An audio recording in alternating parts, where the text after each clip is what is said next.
to a certain extent, what areas like Europe or China would do in terms of improving the efficiency or convenience of their currencies, like the kinds of things we were discussing this morning, capital markets integration, and these things will change the degree to which the role of the dollar may decline in the future.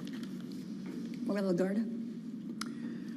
You know, I think, I don't know if 2025 will be a pivotal year. I would tend to think that, yes, it might very well be. But for a major change to occur will take a lot of time and will require a lot of effort. And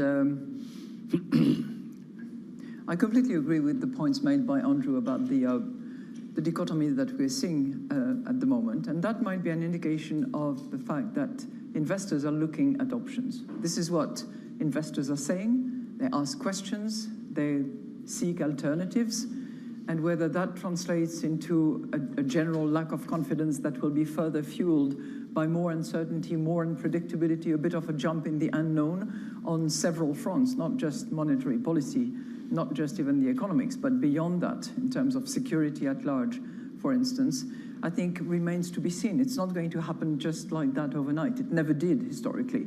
There is no reason it should now, but there is clearly something that has been broken, and whether it is fixable or whether it is going to continue to be broken, I think the jury is out on that front.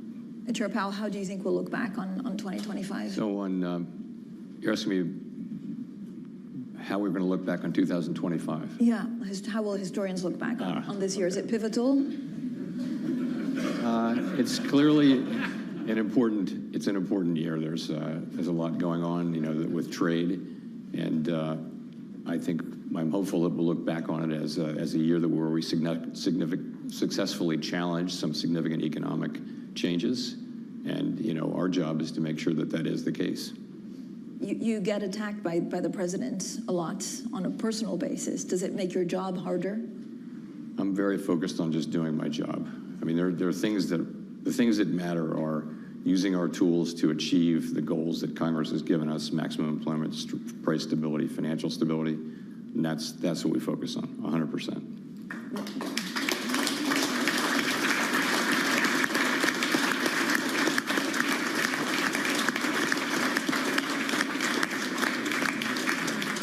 Madame Lagarde, if you were in the same position as Chair Powell, would you do anything differently? I think I speak for myself, but I speak for all colleagues on the panel. I think we would do exactly the same thing as our colleague Jay Powell does. The same thing. Yeah.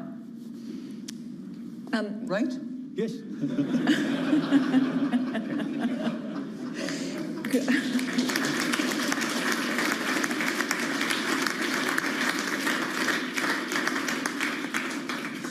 Governor Bailey, is the rest of the world decoupling from America but pulling tighter elsewhere? How do you see fragmentation happening? Well, fragmentation, were it to happen, in my view, is bad for activity in the world economy. No question about that. I mean, if we reduce the openness of the world economy, that will be bad for activity in the world economy. Now, I temper that in one respect, because obviously we have learned a lot about the robustness of supply chains over the last 5 years, and it is of course appropriate that there will be adjustments to that. But if we see a breakdown of the openness of the world economy sort of beyond that sort of resilience that we do see as needed, then that's bad for activity, it's bad for the world economy, and that I'm afraid is something that I think we need to be very clear. I've said a number of times, look, there are reasons why this is happening. It's not right to just go around saying this is all wrong. There are no reasons why this is happening. What I think is very important is that we get back to a governance of the world economy where we can address these issues in the appropriate multilateral fora, and get to the question of what lies behind these issues, what's at the root of these issues, what exactly are the issues, and what do we do about them. And I can't emphasize this enough, that I think it's an obligation for all of us who are obviously very heavily involved in the governance of the world economy. We've all got very big responsibilities to say that is our duty, to get back and to the process of saying, what's caused this and what do we do about it, and what do we deduce are the underlying issues and how do we address them? Because otherwise, say fragmenting the world economy is a bad outcome. But what kind of fragmentation would it be? Is it, again, are you fearful that the world is splintering irrevocably, or is there a pool that's just moving? Well, I think if it was a breakdown of trade in the world economy, obviously exactly how that would manifest itself would remain to be seen. But it would be running against a long period now where we've been building the resilience of trade in the world economy. We've been building openness. But as I said, I want to sort of temper that by saying, look, there are issues. I don't think we should say there are no issues. This is all made up. There are issues, and we need to address what they are and work them out. But we need to do that in the context of a commitment to a robust, open world economy. Governor Rhee, as the only governor here representing a non-reserve currency country, how concerned are you about fragmentation of the global financial system and the risk at the end of the day that the U.S. may be less willing to provide dollar liquidity in a future financial shock? No. I think I mentioned that we are quite vulnerable to the fragmentation, but in reality, as a small country, it's a pity that we can raise our voice, but in reality, we cannot change the course. So we have to probably take it as an environment and to adapt to it. What matters is we talk about economic fragmentation, but for a country like us, the most serious issue is combined with security. And for that issue, let me stop here because I don't want to go further. But as for the dollar liquidity support, as demonstrated during the global financial crisis and pandemic period, the standing dollar swap lines with 5 international financial centers and the 9 ad hoc temporary swap lines for the 9 non-reserve currencies, that was crucial in restoring the stability in the global world. And if another global dollar shortage hits, I believe that the U.S. Fed will extend their swap lines again, which is very important. And but one other problem for a country like us is we know that the U.S. provide ad hoc swap lines as long as there is a global dollar shortage. But issue is what happens if there is our own problem and there is no global dollar shortage. Our understanding is that Fed cannot extend the swap lines in that case, and we have to self-defense ourselves. That is why I think having adequate, sufficient level of reserves is very important. And recently, thanks to the introduction of the FEMA repo facility by the Fed, actually these reserves become much more effective tool to defend ourselves. Jay Powell, on fragmentation? Well, I guess I'll just agree with what Chang Yang said, which is, or point out that nothing has changed relative to our swap lines. We still have the same authorities, and we're still prepared to use them in situations where it's within our legal authorities and where we think it makes sense. So that is, we're aware that that's a big contribution that we can and do and will continue to make to global financial stability. Governor Ueda, how much do you think about fragmentation and the impact this could have on Japan? Let's see, on the trade side, I think a lot about what will happen to Asia, even Asia excluding China. So this will depend on the relative tariff rates imposed on the region relative to China or relative to other countries. But there's a fairly strong intra-regional trade taking place during the last decade or two. Also, there's new countries like India growing at very high speed. So I hope there's a sufficiently resilient domestic demand in the region to keep the energy of the region alive. On the financial side, I don't have much to add to what other people have said, but it would be important to keep trying a multi-layered approach to things like swap lines. We have Chenmai initiatives in Asia. Doing something similar or continuing to do something similar would be important. Madame Lagarde, you've often spoken about the role that Europe could take in a fragmented world. How do you see that developing in what kind of time frame? Well, I think Europe has witnessed in the last 4 years, in particular, well, since 2022 in particular, the last 3 years, major challenges to its way of doing business, to the assumptions that it has made about security, about supply, about destination. Whether you look at what the horrible Russian invasion of Ukraine has precipitated, and how that has impaired the sentiment of security that we in Europe had, and the sentiment that we could, forever rely on the protection of others, that has been impaired significantly. When you look at the energy supply on which some of the European countries in particular, but most of us, have relied upon, namely access to reasonably cheap oil and gas supply from Russia, that has been impaired significantly, and we had to find the resources to respond to that. And whether you look at the business model of some countries where destination was inevitably China in the main, that has already been challenged as a result of the fragmentation that is not just a risk, but which has happened. If you combine that with the technology risk that we could all be under, either because of political determination or because of shortage of supply, whether it's on the front of microchips or rare earth, I think we are in a situation where many of the assumptions have been shaken up, and where we collectively are on the cusp of, I hope, this is my hope, of better taking hold and control of our destiny by making significant structural efforts to be more independent, be more productive, be more autonomous in all these different dimensions. Is it going to happen overnight? Yet again, no. Because on some of those fronts, it takes time, it takes investment, it takes political determination, it takes momentum. And, from a pure sort of, as president of the ECB, what we can do on the monetary front is to deliver on our mandate of providing price stability so that the fluidity of factors that is needed, both in terms of capital, in terms of labor, can rest assured that price stability will be within our remit under strict commitment to deliver on our target of 2% medium term. But yes, I think it's historically, I believe that in a few years' time, we will look at 25 of those latest 3 years as significant change in the way in which we conduct our life, our business, and develop Europe, and I hope for the better.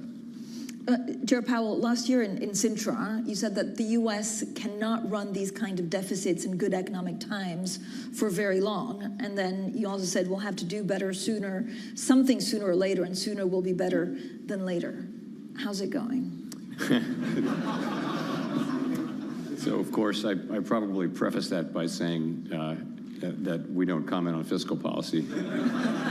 That is the one thing that I have said, and my predecessors have also said, and that is the U.S. federal fiscal path is not a sustainable one. The level of the debt is sustainable, but the path is not, and we need to address that sooner or later. Sooner is better than later. That's what I said last year. There's not a lot more I can say.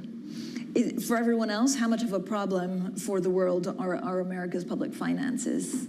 Governor Rhee? We have to see what's going to happen. Yeah, but as I mentioned, we take it as an environment, and we just adjust our policies accordingly. I don't comment on our fiscal policy, let alone anybody else's. Anyone else want to take that question? Last year, Governor Ueda, you spoke 2 years ago at this ECB conference. It was your first public appearance overseas after taking the current role in April 2023, and you talked about your surprise with the tight schedule of a central governor. Are you getting used to the schedule? Is it ramping up? Is it even more than when you started? It's still very tight. Is it tighter than before? How are you finding yourself after more than 2 years in the job? It's as tight as 2 years ago. So it hasn't changed? Getting used to it a little bit, yes. Governor, what's your biggest task for the rest of your term until 2028? Well, as I was saying at the outset, headline inflation is above 2. Underlying inflation is below 2. I want both to converge to 2% by the time I leave my office.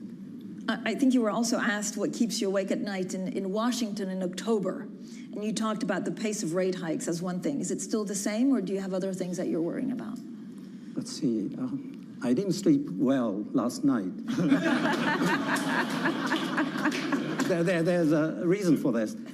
Governor Yi was sitting next to me during dinner, and he told me that espresso contains less caffeine than coffee.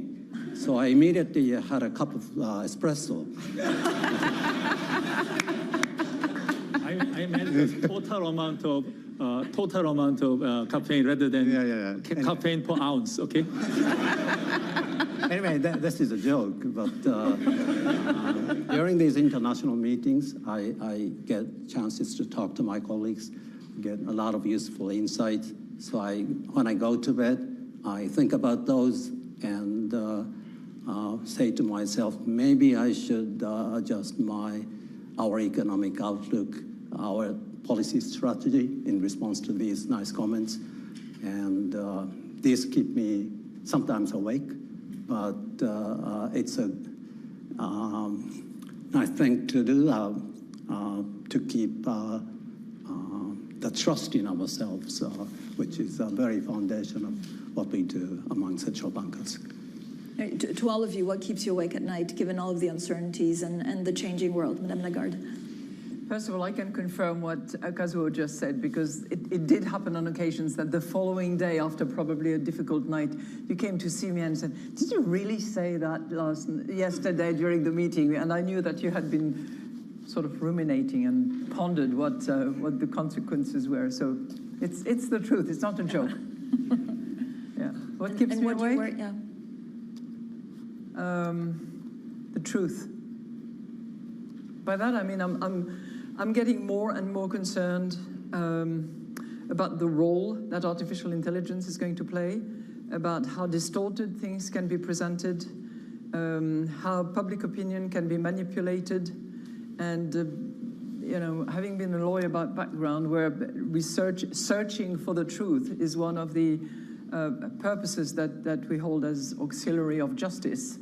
I'm very concerned by what's happening at the moment and what kind of moral compass and being the watchdog of the integrity of data, because we keep saying that we are data dependent, and we are, and we want to see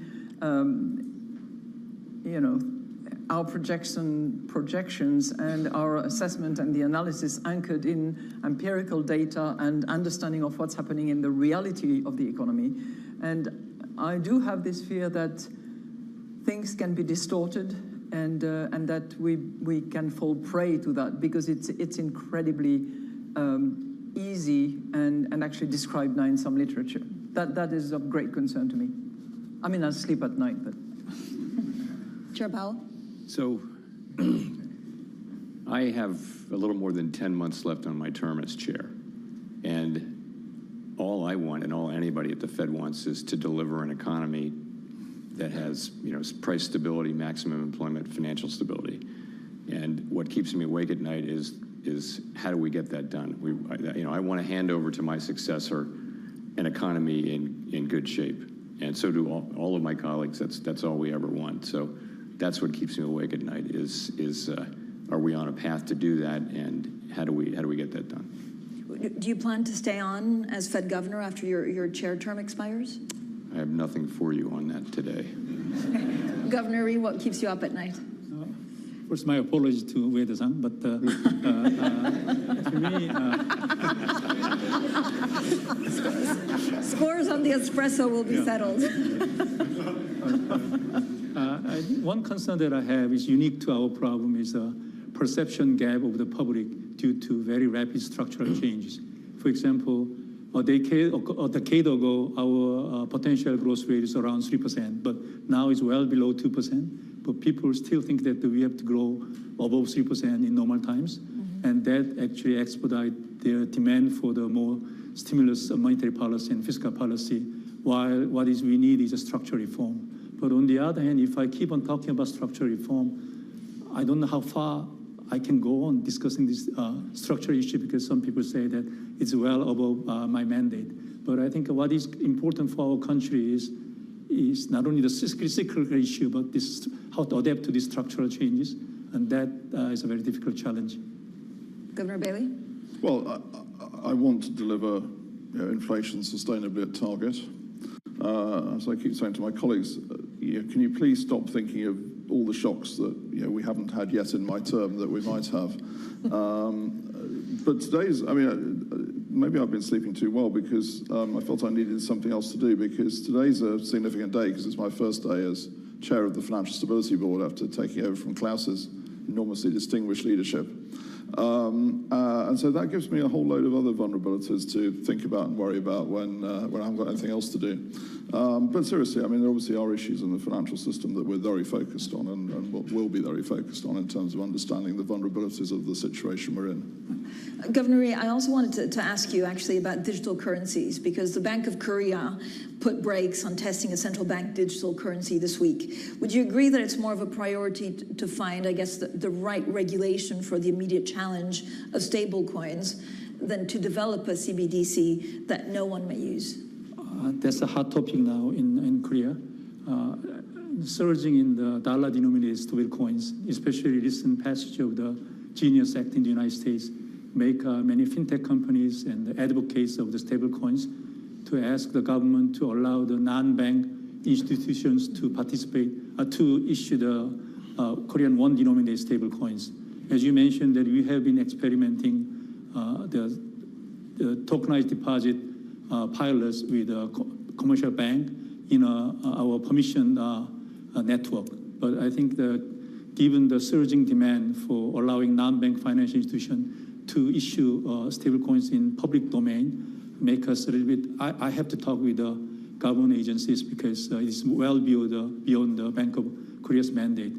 From our perspective, what we are worrying about is that if we allow the unregulated won-denominated stable coin, it will definitely expedite the exchange into dollar-denominated coins and undermine our capital flow management regulation. We don't know whether the critic says that the new technology in blockchain can identify the irregular transactions, do the know your customer rule kind of regulation very well, and then even identify the irregular, strange transaction very easily. But we're not so sure whether this is true.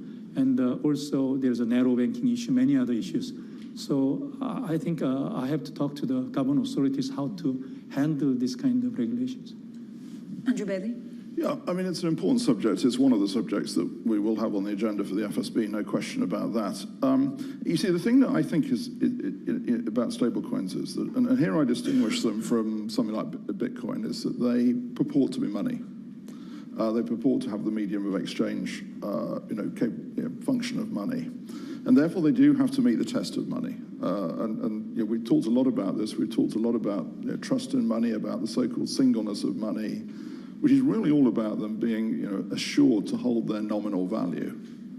And for me, this is going to be the critical test as to what structure and design comes out of all this work that meets that critical test. Because if they don't, then I don't think we can be content with them. And if they're purporting to be money but don't actually meet the test of money. Christine Lagarde? I have a relatively strong view on that point, if you don't mind, because I think that we are falling prey to some confusion between money, means of payment, and payment infrastructure. And that is accelerated or emphasized as a result of the technology that are being used, and some technologies in particular. And I regard money as a public good, and ourselves as the public servants in charge of securing and protecting that public good.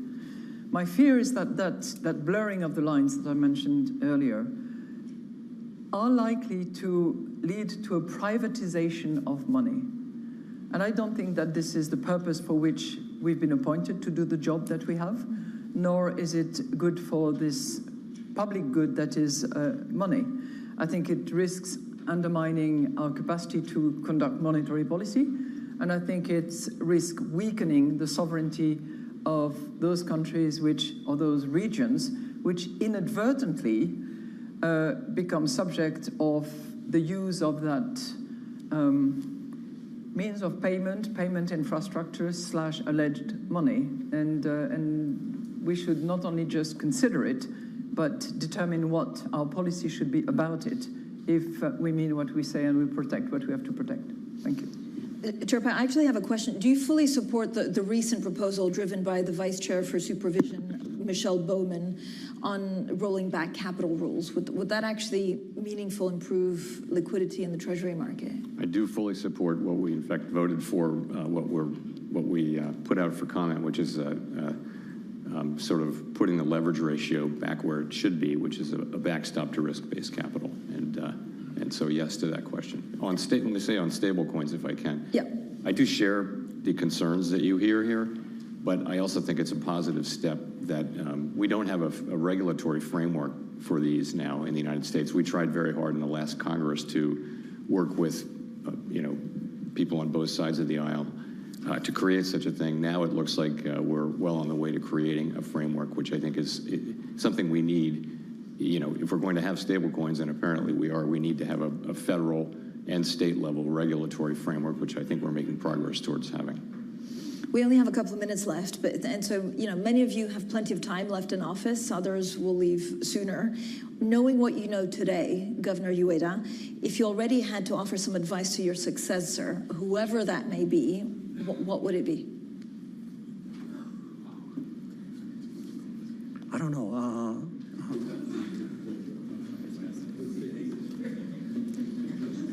If I finish I finish in 2.5 years or so, maybe, as I said, inflation would be at 2%, but I will not have finished reducing our balance sheets to appropriate levels. So I would say to my successor, take great care in proceeding with reduction of further reduction of the balance sheet, size of the balance sheet. I like that. Christine Lagarde? I don't think I would say anything because I remember my predecessor telling me that it would be a walk in the park. So I'd say nothing. But I would share the ambition of Jay Powell. I would want to hand over, job as well done as possible and results achieved as much as possible. So quickly, we're trying to deliver macro stability, financial stability, economic stability for the benefit of all the people. If we're going to do that successfully, we need to do it in a completely non-political way, which means we don't take sides, we don't play one side against the other, we stay out of issues that are really not our bailiwick, and we just focus on those things. Really, we're trying to have it be so that the public lives their best economic lives, and so elected policymakers can make the really important decisions in a stable environment. And so that's how I think about it. Governor Rhee? I can say something, but I don't know whether my successor will take it seriously. But given that I mentioned structural issues, I hope that the Bank of Korea continue to raise voice outside of just monetary policy for general economic issues. And Governor Bailey? Be humble. So we're exercising real power. Many people think we are not humble. Be humble. And I'll say this, if you want an illustration of this, Christine and I were both in Ukraine the week before last. If we think we have it difficult, spend time with the Central Bank of Ukraine. Nothing. Yeah. Thank you so much to everyone for a wonderful panel. Thank you.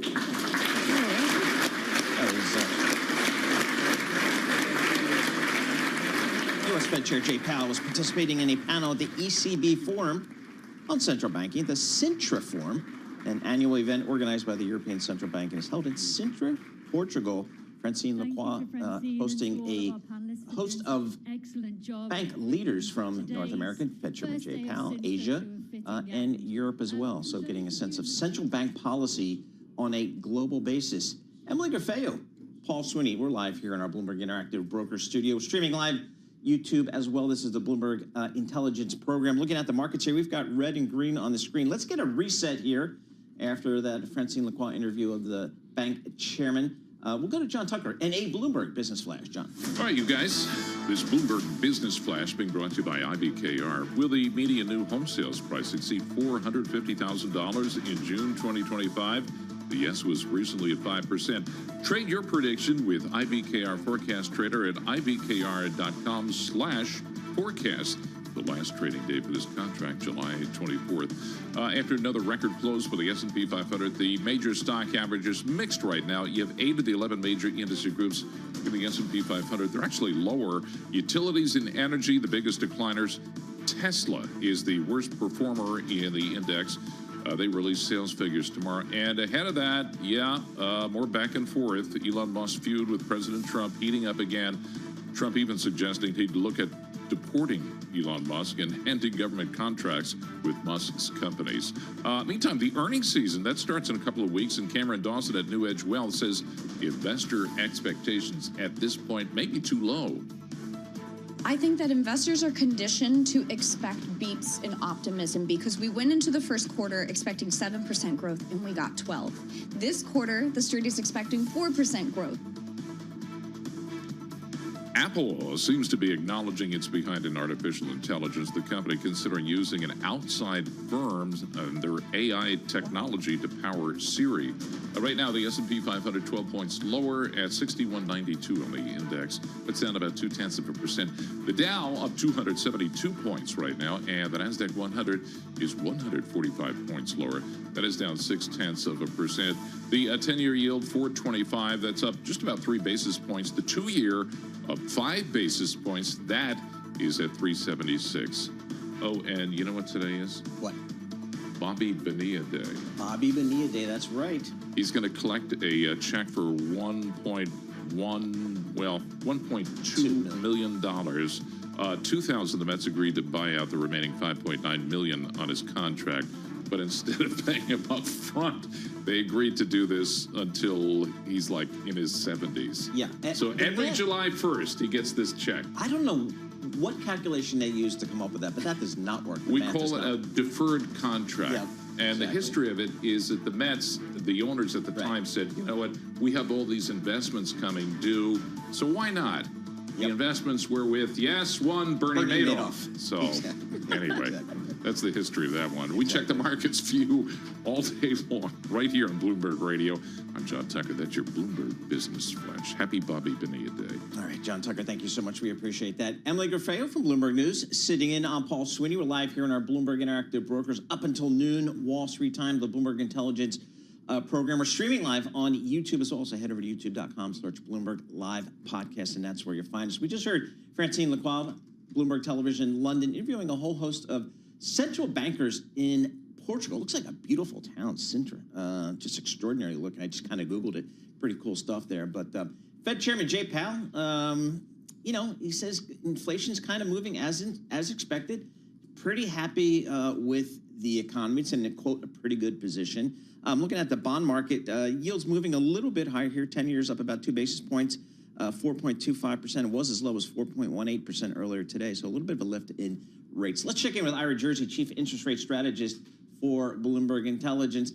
Again, Ira, I didn't hear too much new from either Fed Chairman Jay Powell or the other central bankers, but the other central bankers seems like they're committed for the most part to moving rates lower. What did you take away from this panel? Yeah, overall, basically the trends that have been in place for the last 6 months seem like they're going to be in place for the next 6 months, and that's kind of the only thing that was kind of confirmed from this. What's funny about this is the 4th public forum that we've heard Jay Powell speak in the last 2 weeks. So it was doubtful that you were going to get much new. I did think that there was a little discourse there when Francine asked everyone about if they would do the same thing that Jay Powell's doing in his place, and I thought Christine Lagarde's comment that yes, they definitely would, and everyone was nodding their head in agreement. I think it was an interesting acknowledgement. It must feel good for Jay Powell that at least his colleagues at other central banks thinks that the Fed at least is doing a decent job at their trying to deal with their dual mandate, and that had to make him feel good. Ira, did we learn anything new about just how Powell is thinking about the impact of tariffs on inflation? And the potential path ahead for monetary policy? Yeah, so he's been pretty clear the last couple of weeks, and if you go back and look at his Humphrey Hawkins testimony, the semi-annual monetary policy testimony from last week, as well as what he mentioned today, is that they do expect to see an effect of inflation on inflation from these tariffs starting this summer. And when you look at some of the data that we received from May, for example, it did suggest that there are certain segments of the market and certain goods sectors in particular where you're starting to see at least a turnaround and maybe a little uptick of inflation. We'll get a bit clearer view of that in June, July, August, because remember, one thing is that in a lot of these sectors, there is a lead time, right? These aren't instantaneous hits to the prices that are input by importers. There's inventories that have to be drawn down at a certain price, and then now we'll start to really see over the next 2 or 3 months what that looks like. Now, interestingly, some of the work that we've been doing is looking at, okay, in aggregate, if you get a little increase in goods, but we wind up having these lower energy prices, will you wind up seeing that in the headline or even the core inflation measures? And the answer is maybe not. And I think that that's an interesting aspect of all of this, because we don't, in the U.S., with the exception of gasoline and energy, we don't buy a lot of goods really compared to the services that we consume. Ira, I thought it was kind of interesting, Fed Chairman Jay Powell talking about the level of the U.S. debt. Calls it's the level of the debt is sustainable, but the path is not. How often do we hear the Fed kind of talk about the U.S. Debt and deficits? Since Alan Greenspan, every single Fed chair has said that exact same thing. Okay. And the thing is, when we looked at, Alan Greenspan's day, we were at 30% debt to GDP. Today, we're at 100% debt to GDP, more or less. So, we have seen a massive increase in the level of debt. When you talk about the level of debt not being unsustainable, I think that also matters for what interest rate environment you're in, right? You can imagine a situation where if interest rates are 300 or 400 basis points higher, I'm not saying that we're going there. In fact, I don't think we will. But that means that there is the possibility of kind of a debt spiral where you wind up having to issue a lot more debt just to pay the interest on the debt. We're not quite there yet, but we're getting there. And this is a big reason why a lot of people are focused on the bill that's currently going through the Senate really lower the deficit or not. And I think that that's the real, it is a real worry. And I think we're getting to that tipping point where it is a big concern.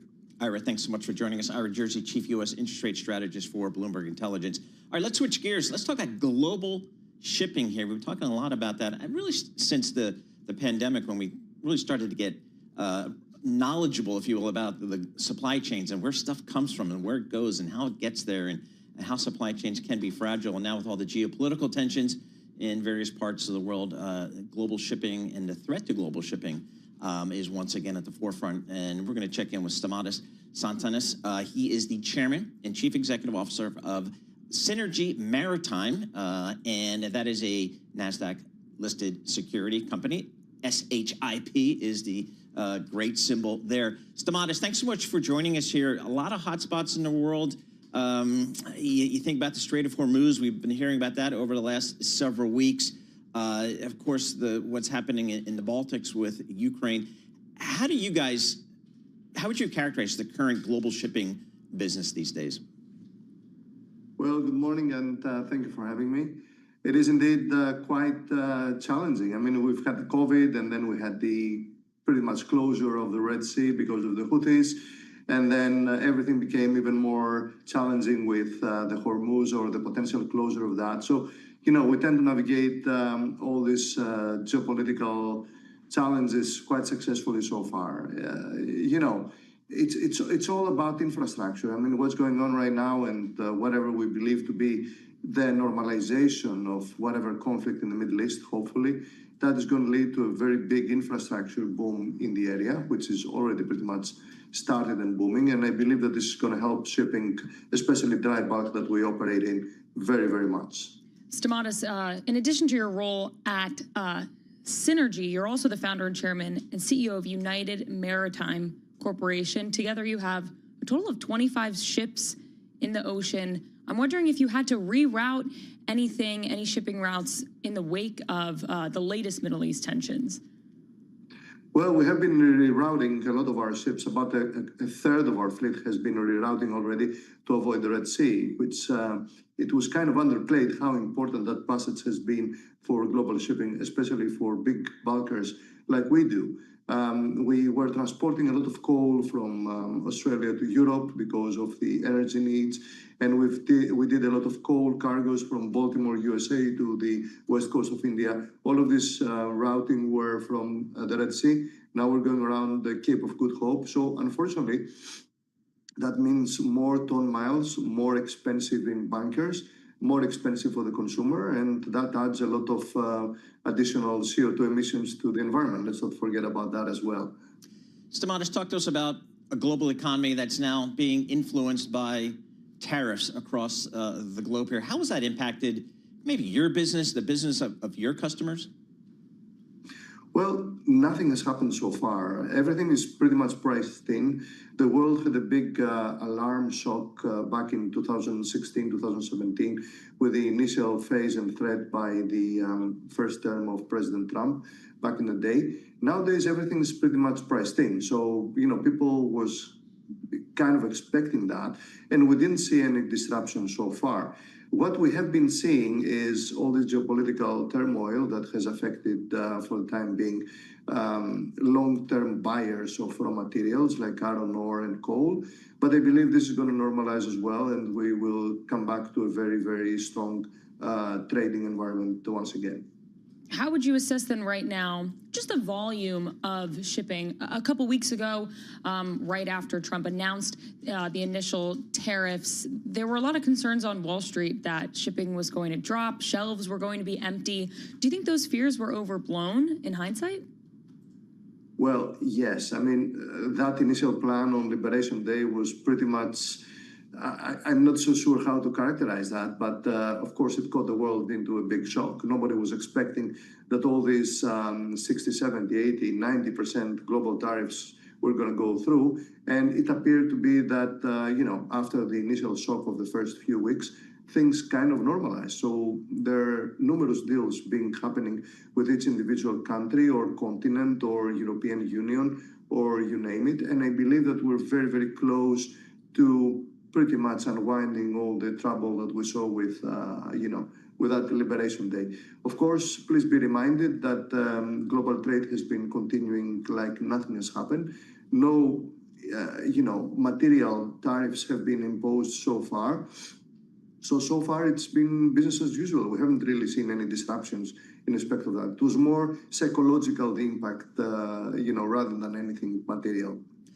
Stamatis, how does your company compete with some of the, the big global monster kind of shipping companies like, the Moller Maersk and things like that? How do you guys compete? Well, it's a totally different industry. They operate mostly in the consumer industry because they transport containers. We are doing more bulk iron ore, coal, and bauxite, which is very, very important in the infrastructure growth of the world. Right now, we have trillions of dollars of global infrastructure being committed and fully funded. So this is going through, especially in the Middle East.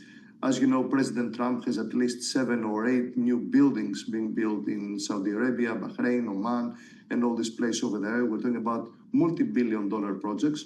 And I believe that the transportation of iron ore, coal, and bauxite will help in all this massive infrastructure that we have been experiencing and all of these things going on right now. So we do not really support the consumer needs of, the US or Europe, but we do support substantially the transportation needs for infrastructure in various parts of the world. That's what we do. Fascinating story. Thank you for giving us a few minutes of your time. Stamatis Tsantanis, he's the Chairman and Chief Executive Officer of Synergy Maritime, also the Founder, Chairman, and CEO of United Maritime Corporation. Both of those are publicly traded companies. Talk about the global shipping business, and infrastructure is a big part of their growth story. Looking at the S&P 500, here we are off 18 points. The Dow's up 240 points. That's a 0.5%, but the Nasdaq's down 190 points. So red and green on the screen, no real direction there. We're going to have more coming up. This is Bloomberg. Good morning.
listening to Bloomberg Intelligence with Paul Sweeney on Bloomberg Radio. All right, Emily DeFeo, Paul Sweeney live here in our Bloomberg Interactive Broker Studio, streaming live on YouTube as well. So head over to that internet thing and go search Bloomberg Live Podcast on YouTube. That's where you'll find us. F1, the movie. I want to see this thing. I did not see it yet, but it had a good U.S. box office, even better international box office. Emily, did you see it? No, but it has a star-studded lineup. Yeah. Brad Pitt is the main star here. I'm going to wait for the book to come out. You're going to wait for the book to come out. John Okay. Tucker's going to wait for and that's good news for Apple because they produced the movie. It's good news for, I guess, Brad Pitt, but maybe it's good news for F1 in general. Geetha Ranganathan joins us. She's a U.S. media analyst, and she's got an interesting angle here. Geetha, first, let's just talk about the movie. That's good to see a successful movie in the movie theaters these days. I guess the movie theater companies are pretty happy. Very happy, Paul. So this was obviously, as you just pointed out, a big success story for Apple. They've been dabbling in these theatrical films for quite a bit now, but none of their movies have had this much of a success. So this is really good news, and I think it kind of really emboldens them with respect to their strategy. So definitely movie theaters are happy. And the other point that I'd like to make is, more than 20 to 25% of the total box office actually came in from IMAX. So this is really good news for the exhibitors because the premium large format, that whole thing about going to the theater to experience the movie is really working. Okay, so your latest note is about how this F1 movie here from Apple is going to jolt, you say, lackluster bidding for the Formula One rights in the U.S. Just give us a little bit of context here, the landscape of rights for Formula One, who currently has the rights, when does that expire, and just put into context kind of the current bidding right now. Sure, Emily. So right now, Formula One, as you know, is a global sports, global media property. In the U.S., the rights to distribute Formula One content is owned by Disney's ESPN. So they have rights that go through the end of this year, through the end of 2025. They're currently paying about $85 million a year. That's up from their last negotiation cycle when they were paying only about $5 million. So it's up to $85 million. But what F1 is saying is that this is such an interesting property. This is, a hot property. You should be paying up for it. And they are really looking for something upwards of about 150 to 160 million. And I'm not so sure ESPN wants to pay that much money. So it's really, price is really a sticking point here. And it looks like we've hit a little bit of a stalemate because, when you kind of think about, yes, this is a property. By the way, this F1 really kind of shot into the limelight in the U.S., Emily and Paul, with the Netflix Drive to Survive series. Now, Netflix has been hugely actually instrumental in kind of driving this surge in popularity. So everybody was kind of wondering whether Netflix or, maybe another streamer like an Amazon would kind of come in and bid for the rights. But I think what we're seeing with a lot of these streaming platforms is that they want global rights. These are all global streaming platforms. They want rights to distribute this content in all markets, and they're not going to be able to get that right now. Because Formula One, who's their European overseas? Is that Warner Brothers Discovery? Who distributes? Sky. Sky actually distributes them in most markets. So, Ireland, UK, Germany, Italy, again, France, Spain, they all have a little bit different, distributors, but Sky is a very big one across most of Europe. Wouldn't Apple be the obvious choice to partner up and, get the rights to Formula One because they just made this big blockbuster hit about Formula One? You would think so, but it's been a little bit of again, it's hard to actually figure out what Apple is thinking here. One thing that Apple doesn't have, which both Amazon and Netflix have, is scale. So Netflix has well over 300 million global subscribers. Amazon probably has close to about 300 million as well on their video streaming service. Apple, on the other hand, has probably less than 50 million. So they don't necessarily have the scale to support it. And remember, there are a few other things with the Formula One property. You don't have a lot of advertising inventory necessarily. So again, that's something that doesn't necessarily appeal to streamers, especially because all of these different streaming platforms are really trying to build out their ad business. Formula One doesn't necessarily lend itself to that. But you're absolutely right. Apple could be a very interested party down the road. And for those who care, one can actually invest directly in Formula One. It's a publicly traded company, FWONK. I like Formula One K. It's owned by John Malone and Liberty Media, so there's a million different share classes out there. But Formula One, Keith, I mean, under John Malone's leadership, they've done a good job of increasing rights, sporting rights, and sponsorships and all that kind of stuff, making it actually profitable. Very profitable, Paul, and they've done a fantastic job with the media rights. Again, they've really capitalized on this huge surge in popularity, because remember, F1 was really more of a European, really not so big in America, but they've really kind of capitalized on this huge momentum in the United States. And you're absolutely right. They've added a whole lot of races, made it a year-round calendar, lots of sponsorship money. So they've done a very good job with this new Liberty Media management team. Geetha, real quick while we got you 30 seconds.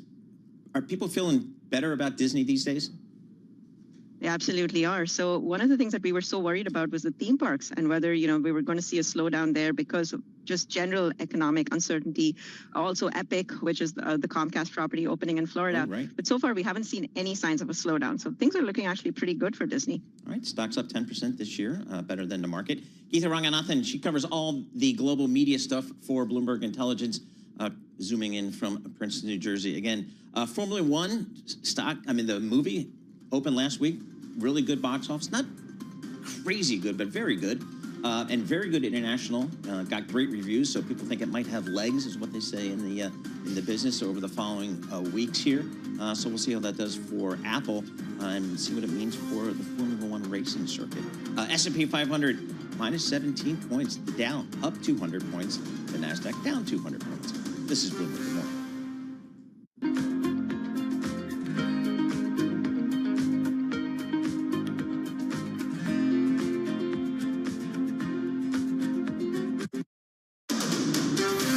This is Bloomberg Intelligence with Paul Sweeney. The real outperformance has been the U.S. corporate high yield. The market's telling me, here's another AI play. Just bid it, buy it. One person's chaos is another person's animal spirits. Breaking market headlines and corporate news from across the globe. The semiconductor business is a really cyclical business. These are two big-time blue-chip companies. Are people just too exuberant out there? Bloomberg Intelligence with Paul Sweeney on Bloomberg Radio, YouTube, and Bloomberg Originals.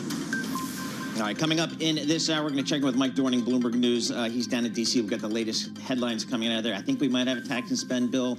I'm not sure what's going on with Elon Musk. Mandeep Singh, Bloomberg Intelligence Senior Tech Analyst, on the latest tech news of the day. I want to ask him about Apple and the AI story. To me, that's huge.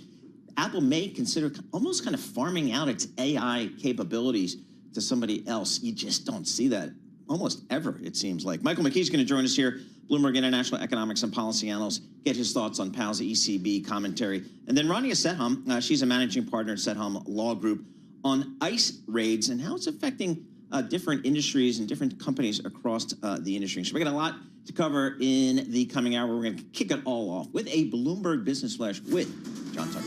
All right, and this Bloomberg Business Flash is being brought to you by Oracle. Attention growing businesses. Oracle is offering to cut your current cloud bill in half if you move to Oracle Cloud Infrastructure.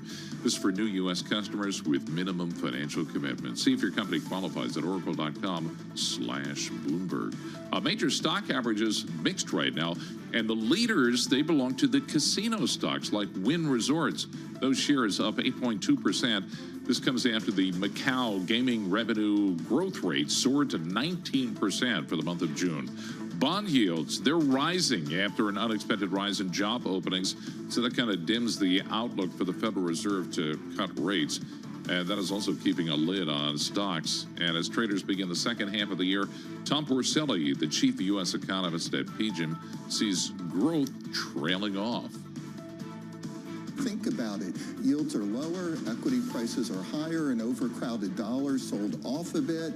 It was all good, and there was so much volatility during the quarter that for an active manager, you had a lot of opportunity to move positions around. So I would love that quarter over again. We're not going to get it.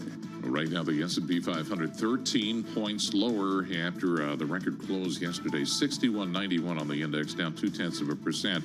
The NASDAQ 100 down 196 points. That's down about 0.9%. And the Dow, again, boosted by those casino stocks right now, up 304 points, a rise of 0.7%. 10-year yield, 3 basis points higher. That's at 426. We check the markets for you all day long, right here on Bloomberg Radio. I'm John Tucker, and that is your Bloomberg Business Flash. Emily and Paul.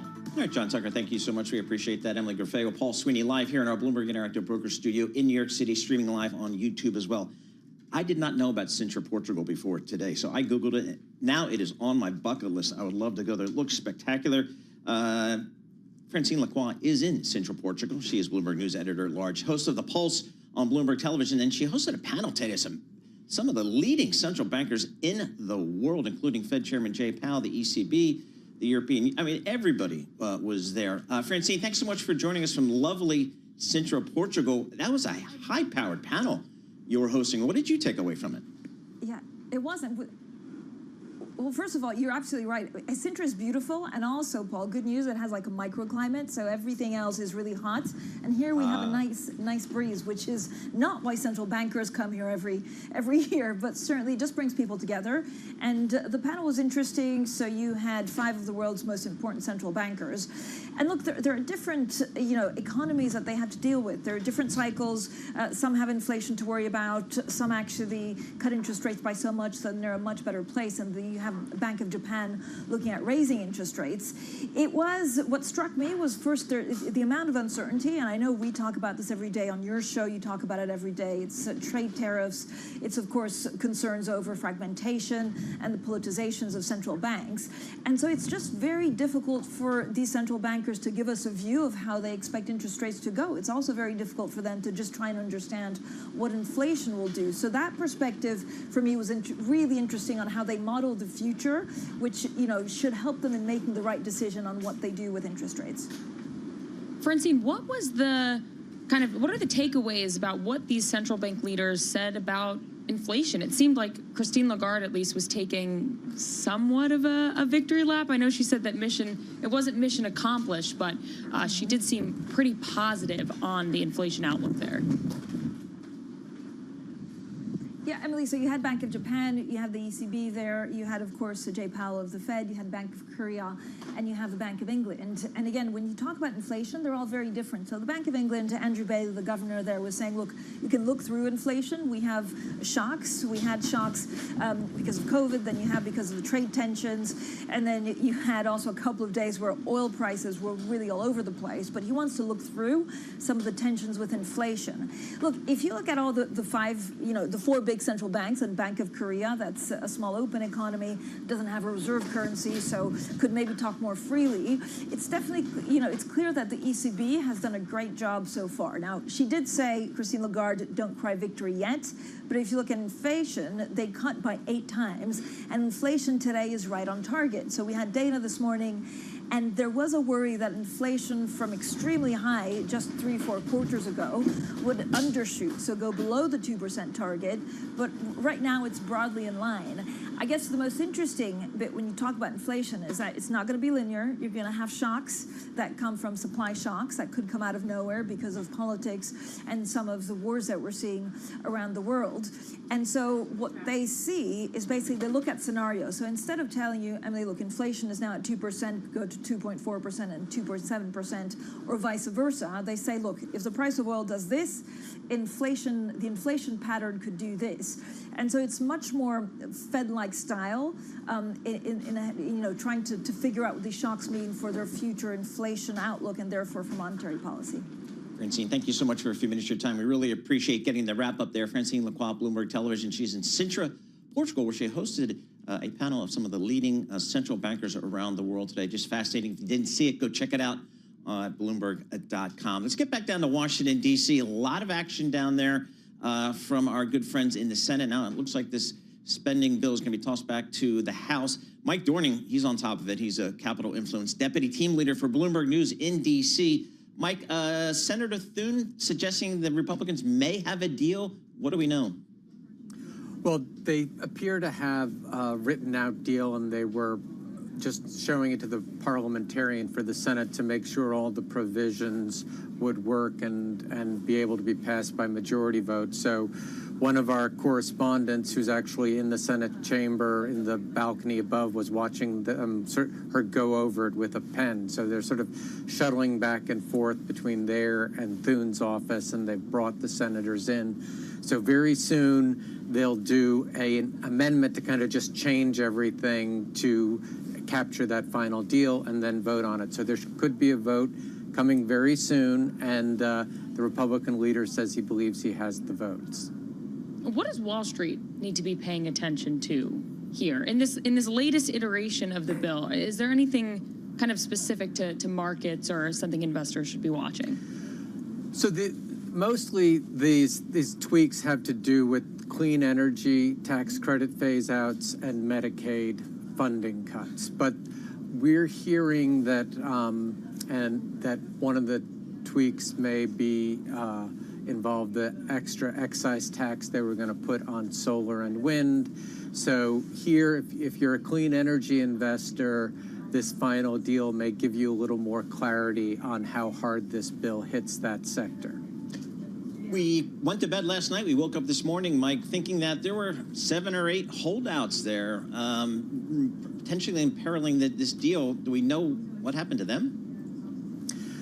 Well, this is something, aside from 2 hardcore holdouts on the Republican side, one a senator who doesn't want to raise an extra $5 trillion for the debt limit, which is part of this, and another a senator who just thinks this goes too far with Medicaid cuts. All of the rest really wanted to get to a deal. They basically favored the bill.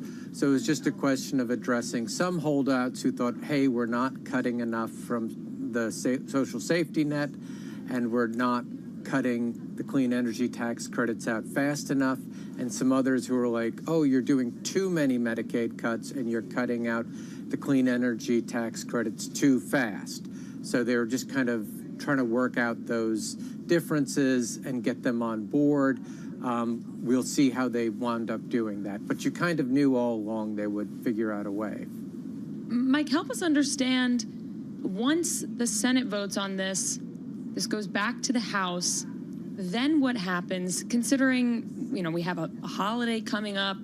What's the timeline here for the progress? So what they want to do is just have the House accept the Senate changes so that President Trump can sign it on July 4th. It's possible the House might not go along. On the one hand, there's some hardcore fiscal conservatives who don't like the fact that the Senate bill creates a lot more debt for the country than the House bill. They both involve big debt increases, but the Senate has a bigger debt increase because they found a way to change the rules so that they don't have to pay as much attention to the debt. Also, there's one of the lawmakers from New York wasn't happy with the SALT deal on the state and local tax deduction. So he said, I'm not getting enough, I'm not going to vote for this bill. And remember, it only passed by 1 vote in the House.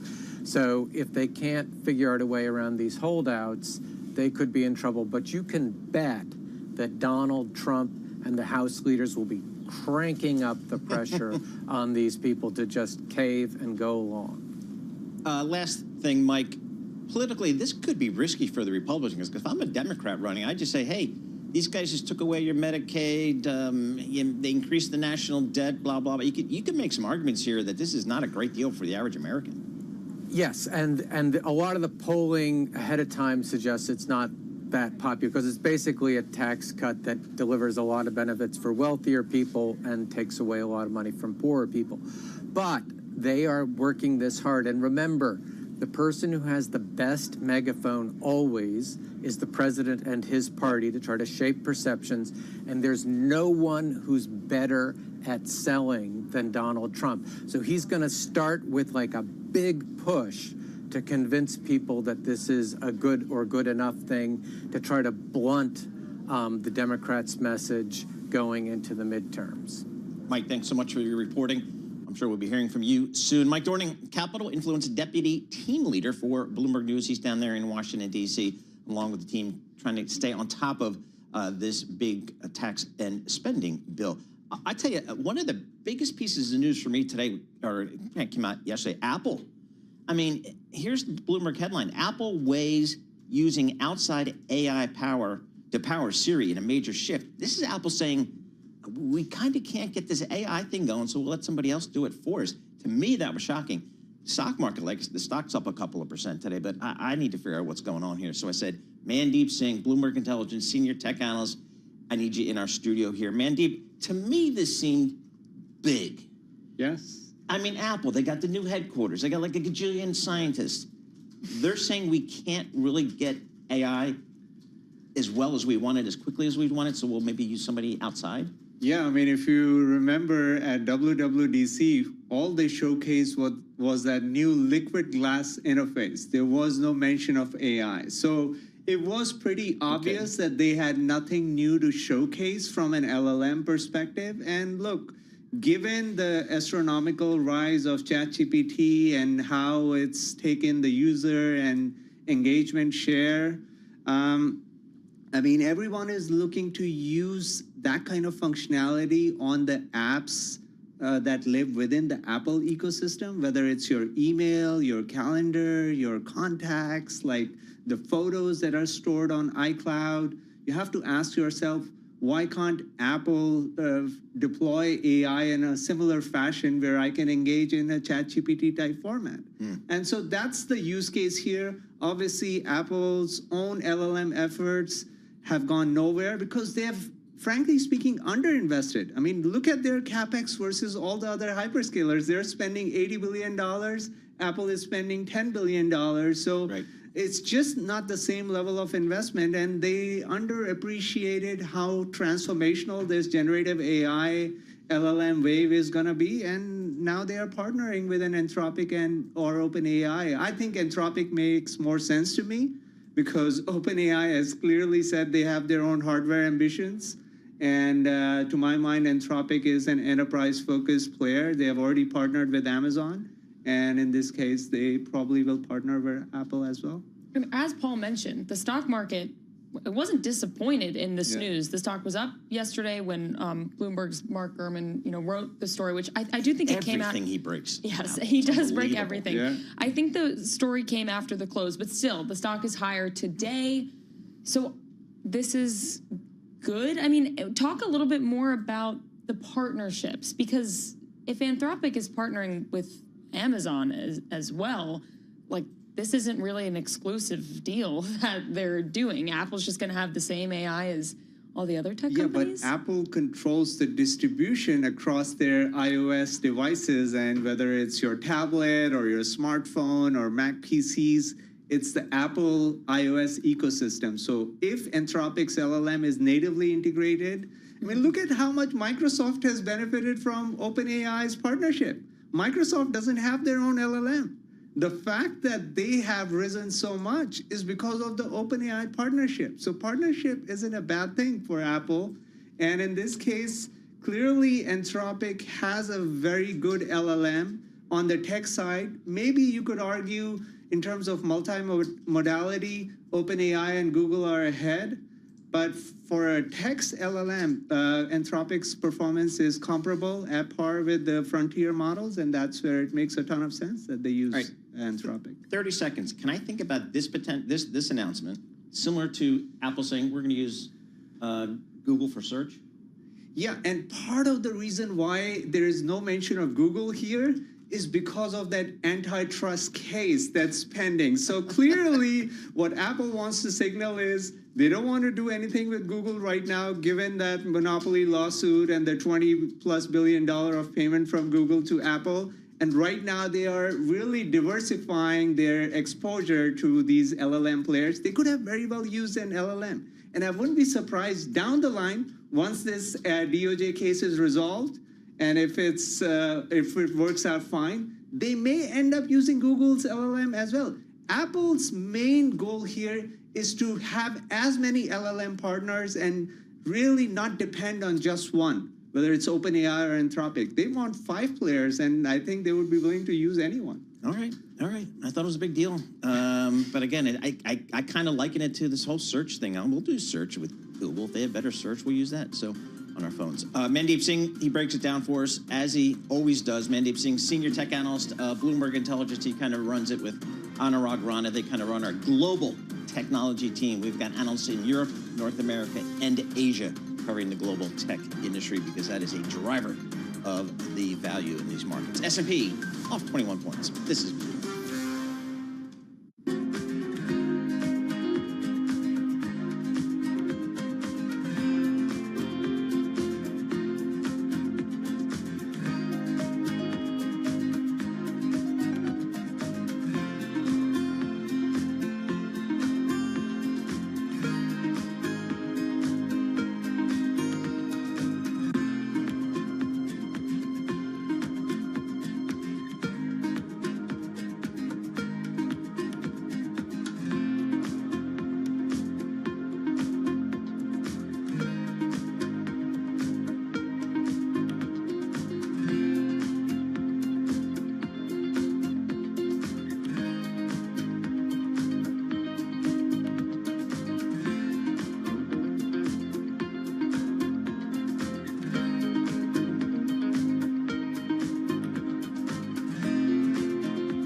Markets, headlines, and breaking news 24 hours a day at Bloomberg.com, Bloomberg Television, and the Bloomberg Business app. This is a Bloomberg Business Flash. And I'm John Tucker in the Bloomberg Newsroom with this Bloomberg Business Flash brought to you by Oracle. Attention growing businesses, Oracle offering to cut your current cloud bill in half if you move to Oracle Cloud Infrastructure. This is for new U.S. customers with minimum financial commitments. See if your company qualifies at oracle.com/Bloomberg. Casino stocks, let's start there. They're the biggest gainers as a group after figures from Macau show that gambling revenue was pretty solid. Wynn Resorts, the best performing stock right now in the S&P 500. Those shares up 8.2%. Now, weighing on the major averages, also the economic data today. There was an unexpected rise in the number of job openings. So that's good, right? Well, from an investor's perspective, that good news actually reduces the chance of a Fed rate cut. So investors like rate cuts more than they do job openings. Tesla, right now, the worst performing stock in the S&P 500. Here they go again. Elon Musk and President Trump trading barbs over the tax cut bill. The president, at one point, in response to a question, even pondering deporting Elon Musk. We check the markets for you all day long, right here on Bloomberg Radio. I'm John Tucker. That is your Bloomberg Business Flash. Emily Paul. All right, John Tucker, thank you so much. We appreciate that. Emily Garfeo, Paul Sweeney, live here in our Bloomberg Interactive Broker Studio. Kind of got a mixed market out there, Emily. I think, we heard some economic data came out today, but we're really waiting on, I think, the jobs day on Thursday, not Friday, which it usually is Friday, but it's Thursday because we're off on Friday for July 4th. But the JOLTS number came out higher than expected, as John's been reporting here. 7.8 million. I mean, I don't know. It just feels like the job market remains pretty steady. And I guess the narrative we're hearing is if you got a job, you're in pretty good shape. Right. If you don't have a job, it's harder than it's been over the last several years to find one because people aren't generally quitting. And the layoff level came in lower than expected, the JOLTS layoff level here. So people who have their jobs are staying with them. But if you're looking for a job, maybe a little bit tougher than it used to be. And we did see yields moving up higher. It seemed like at that, 10 o'clock hour when the numbers came out, but it maybe also was in reaction to all those central bankers, Powell kind of not really saying much about when the next rate cut is going to be, but came in this morning and traders were saying, almost one cut priced in for that July 30th meeting. Yeah, exactly. I also look at U.S. auto sales. People kind of are rushing out, and I have to admit, I was one of them who rushed out to buy a vehicle or lease a vehicle for my youngest offspring who needs one in California. What I was a great told. dad. Yeah, I know. wait. None of his other siblings got a car, so I caught a lot of grief from the older siblings. But I'm like, hey, the dude, he's the youngest. Was the it youngest new? always gets spoiled. I was the youngest. I was spoiled. So yes, but he's out in California at college, needs one. Now here's the thing. They say, oh, the gas is so expensive out there that he and his mother convinced me to get a hybrid because the gas is expensive. So we now own a hybrid. So I don't know what to do about that.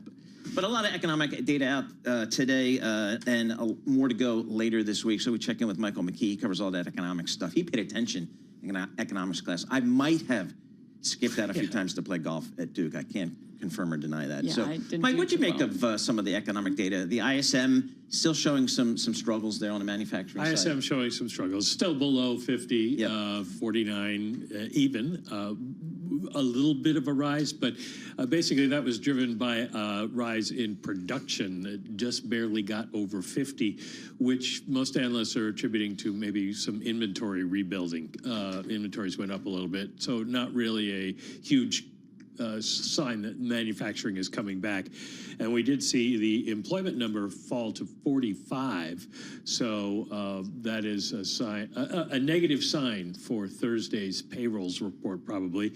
And of course the prices paid index, which everybody watches, rose a touch to 69.7. So we have a little bit of more inflation in the report and a little bit less employment. That's not going to be seen as a good omen for the Fed. But the JOLTS numbers came in surprisingly strong. Job openings were up by about 300,000. The quits rate went up to 2.1%. Now, these are May numbers, so they're a little bit behind, but the trend there has been surprisingly strong. There are still a lot of, at least companies are saying there's a lot of jobs out there. Whether they're actually going to hire people or not, I guess we'll find out on Thursday. For Thursday, what are you watching in terms of the unemployment rate, that number 4.2%? How important is that right now as traders kind of think through, are we going to get that July rate cut? Is there a level that would prompt it? Well, I don't think we could hit the level. You'd need something in the 4.5, 4.6 rate, a huge jump in unemployment for the majority of the Fed to decide they want to do something in July. But everybody's watching the unemployment rate. The Fed looks at it as a sign of a symbol of the overall economy, because if the economy is slowing, companies are going to cut people. But we're going to have to look under the hood and see why the unemployment rate is forecast to go up by 1/10, why that might happen. Because if we have no additions to the labor force because the president has cut off all immigration, then the unemployment rate is going to stay lower than it otherwise would. So we'll have to see what the components of unemployment are and whether that's any concern for the Fed. So the survey number for Thursday is 110,000 non-farm payrolls. The whisper number, WHIS GO, is lower than that, about 100,000. Is there a number that the street would go, ooh, that's not good? I mean, we're trending down in these. Yeah, I think if you get below 100, the street will be starting to worry. It would depend on how we get there, what jobs are not hiring and whether unemployment goes up at the same time. What happens to the household survey employment numbers? Do they also fall significantly? The street is, at this point, I think, trying to decide whether it really wants to put a bet on a July move or not. So any numbers that would push them in that direction, and this is only going to be the first one. We still have to have the CPI come in the middle of the month. So I'm not sure how much reaction you get to a really slow number. Now, if you get a negative number or very close to a negative number, then people are going to definitely start to say the Fed needs to do something, whether the Fed agrees or not. They're going to come home from the beach, because this is all coming on July 3rd, right? Yep. Right. So it might be a low volume day in the market, but still, I'll be here. Well, and it's watching. an early close, so everybody on July 3rd. So everybody's So the equity market's closed. Everybody comes in. We get the 1 numbers. o'clock, yeah. 1 o'clock. Yeah, we get the numbers at 8:30. 8:35. Everybody's got their trades in, and Highway 22 out to the Hamptons is like completely gridlocked. Oh, don't ask me about my Hamptons. So Never going back. You know what's going to happen. No, thank you.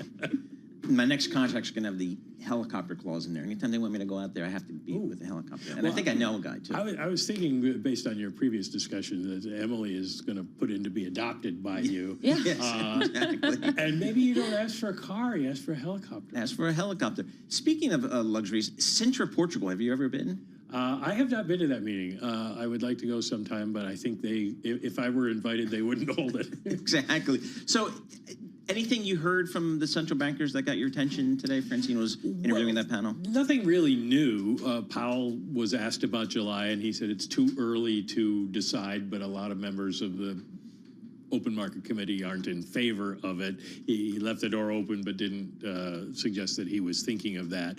And he parried another question on his relationship with the president, saying, I'm just trying to do my job. It sounded like a Western movie, just doing my job. Well, I like the question that Francine asked, is there, to the whole panel, what keeps you up at night? And they all kind of laughed to themselves, because it's probably what keeps everybody up at night, which is, what is our president going to tweet and how is it going to impact the markets? He said, I've got 10 months left. I want to bequeath to my successor a good economy, and what keeps me up at night is, how am I going to do that?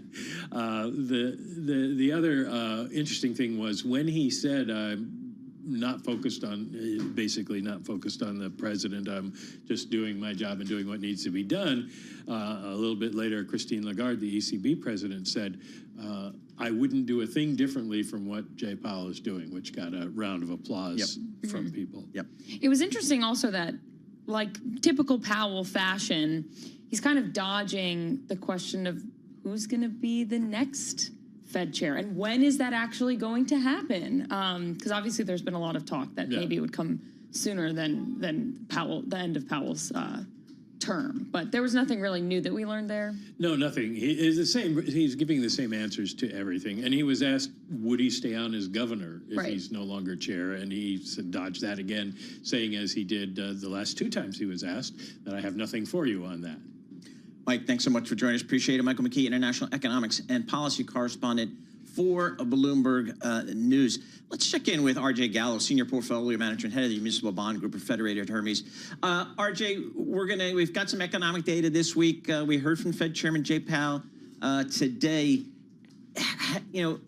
How are you guys thinking about the overall fixed income market these days? Where are the opportunities? Where are the risks? Well, I think, first of all, the opportunities, yields have reset so much higher compared to recent years, and we've probably had to be a little bit more patient with this than we would like. But once the income has been returned to the fixed income asset class with, the 10-year Treasury yield being well in the 4 to 5% range really for a while now, you have opportunity for investors to diversify their overall portfolios back into fixed income, not fearing sort of the sharp duration price loss that we saw during the inflation spike and the Fed's efforts to fight it. Sadly, I think we've had to be a little bit more patient than we might like. But if you look on a year-to-date basis, the aggregate index, the Bloomberg Aggregate Index, is now posting a total return. It's just about 4%. Treasuries are just below that. So the idea that income is your friend again and offers some diversification from the much more volatile corners of the market.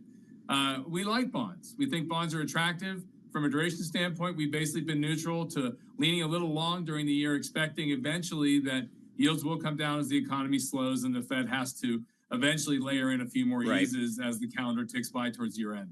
RJ, got about 30 seconds left. How about the municipal bond business? That's my favorite. I love municipal bonds. How do you guys think about the muni market? Well, I'm glad to hear you say that, because on a year-to-date basis, munis have sharply underperformed. There's been a record year of issuance. We're at a record pace for new bond issuance from state and local governments and all kinds of muni issuers. That's one key factor. A second factor is we had been very rich at the end of last year. So we started off from a valuation standpoint just too darn rich, and there's been a bit of a relative value correction. The year-to-date performance on munis is a lot weaker. It's basically zero on a diversified long-term index, just about 17 basis points negative.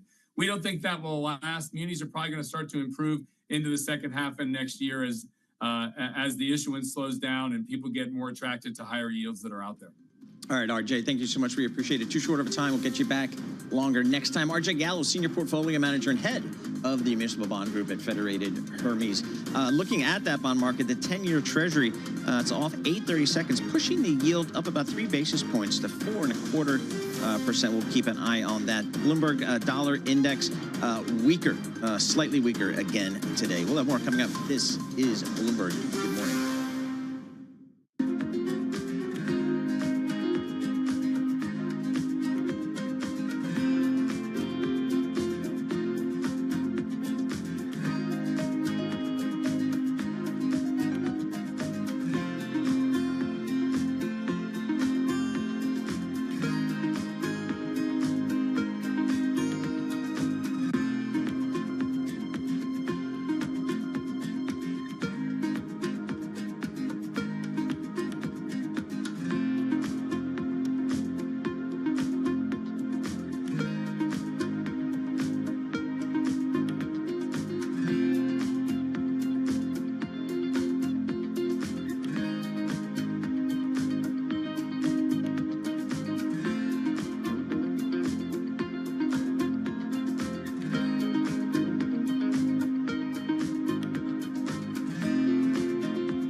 markets, headlines, and breaking news 24 hours a day at Bloomberg.com, Bloomberg Television, and the Bloomberg Business app. This is a Bloomberg Business Flash.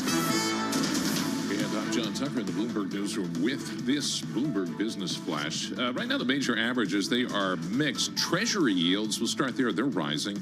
The 10-year is about 4 basis points higher. The 2-year, more policy reactive, that's just about 6 basis points higher. This comes after the better-than-expected job openings report. So that seemed to reduce the odds of a Fed rate cut. That's what's weighing on stocks right now. Casino stocks, they're actually among the best performers. That is helping give a lift to the Dow Jones Industrial Average. And you have Wynn Resorts' best performing stock in the S&P 500. That's up 8.3%. So that brings us to the worst performer in the S&P 500. That would be Tesla. Those shares down close to 5%. The war of words between Elon Musk, President Trump heats up again. Tesla sales figures, they're out tomorrow as well. Julian Emanuel at Evercore ISI, he sees reason for investor optimism. Obviously, the 2025 picture remains in flux, and we're going to find that out in a couple of weeks when earnings season starts. But in general, the whole narrative of the economy having avoided a recession is a reasonably positive backdrop. The S&P 500, 18 points lower. That's down 0.3% after yesterday's record. 6186 on the index. The Dow up close to 400 points. That's a rise of 0.9%. The Nasdaq 100, 253 points higher on those higher yields, down 1.1%. Cinemax Holdings USA, owner of CMX Cinemas, filing for bankruptcy. This is the second time they've done this in 5 years. The latest of a laundry list of movie theater closures and debt restructurings after the rise of streaming media. And, you know, things changed after COVID, so that didn't help. How hot is it? I'll ask the question. How hot is it, John? In Europe. Actually, I'm supposed to say, it's hot out there, and you're supposed to say, how hot is it, John? The top of the Eiffel Tower is going to be shut to visitors over the next couple of days because temperatures in Paris are climbing as high as 105.8 degrees Fahrenheit. We check the markets for you all day long, right here on Bloomberg Radio. I'm John Tucker, and that's your Bloomberg Business Flash. Emily and Paul. All right, John Tucker, thank you so much. We appreciate that. Emily Graffeo, Paul Sweeney live here in our Bloomberg Interactive Broker Studio, streaming live on YouTube as well. A story just popped up on the Bloomberg terminal that got my attention here, being in New York City. New York City immigration arrests jumped 31%, putting Sanctuary City to test. A perfect time to check in with our next guest, Rania Sedham, managing partner at the Sedham Law Group, joining us here in studio. ICE agents are out across the country detaining, I guess, undocumented workers. How does this take place? How does it occur? What's the strategy been so far? I'm not sure what strategy, they're employing, but I can tell you, the mechanics of it. I mean, they literally come into the workplace, and sometimes they present a warrant or a subpoena, and sometimes they don't. And there's no warrant or subpoena necessary if it's a public place. So any retail establishment, a hotel lobby, places where you don't otherwise need permission to enter. And you're representing these businesses, right? These retail establishments in certain cases, right? Yes. What are they currently asking for? What do they need assistance on? What are you currently advising them to do?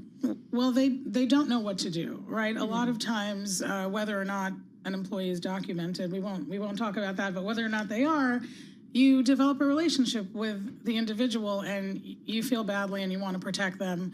But, the rule is clear. If there is a warrant or a subpoena presented to you, you have to let in the agent. So what I typically advise companies to do is have a single point of contact. You don't want to just have anyone who happens to be at the door liaise with the ICE agent. So pick a specific person, or maybe two in case someone's out.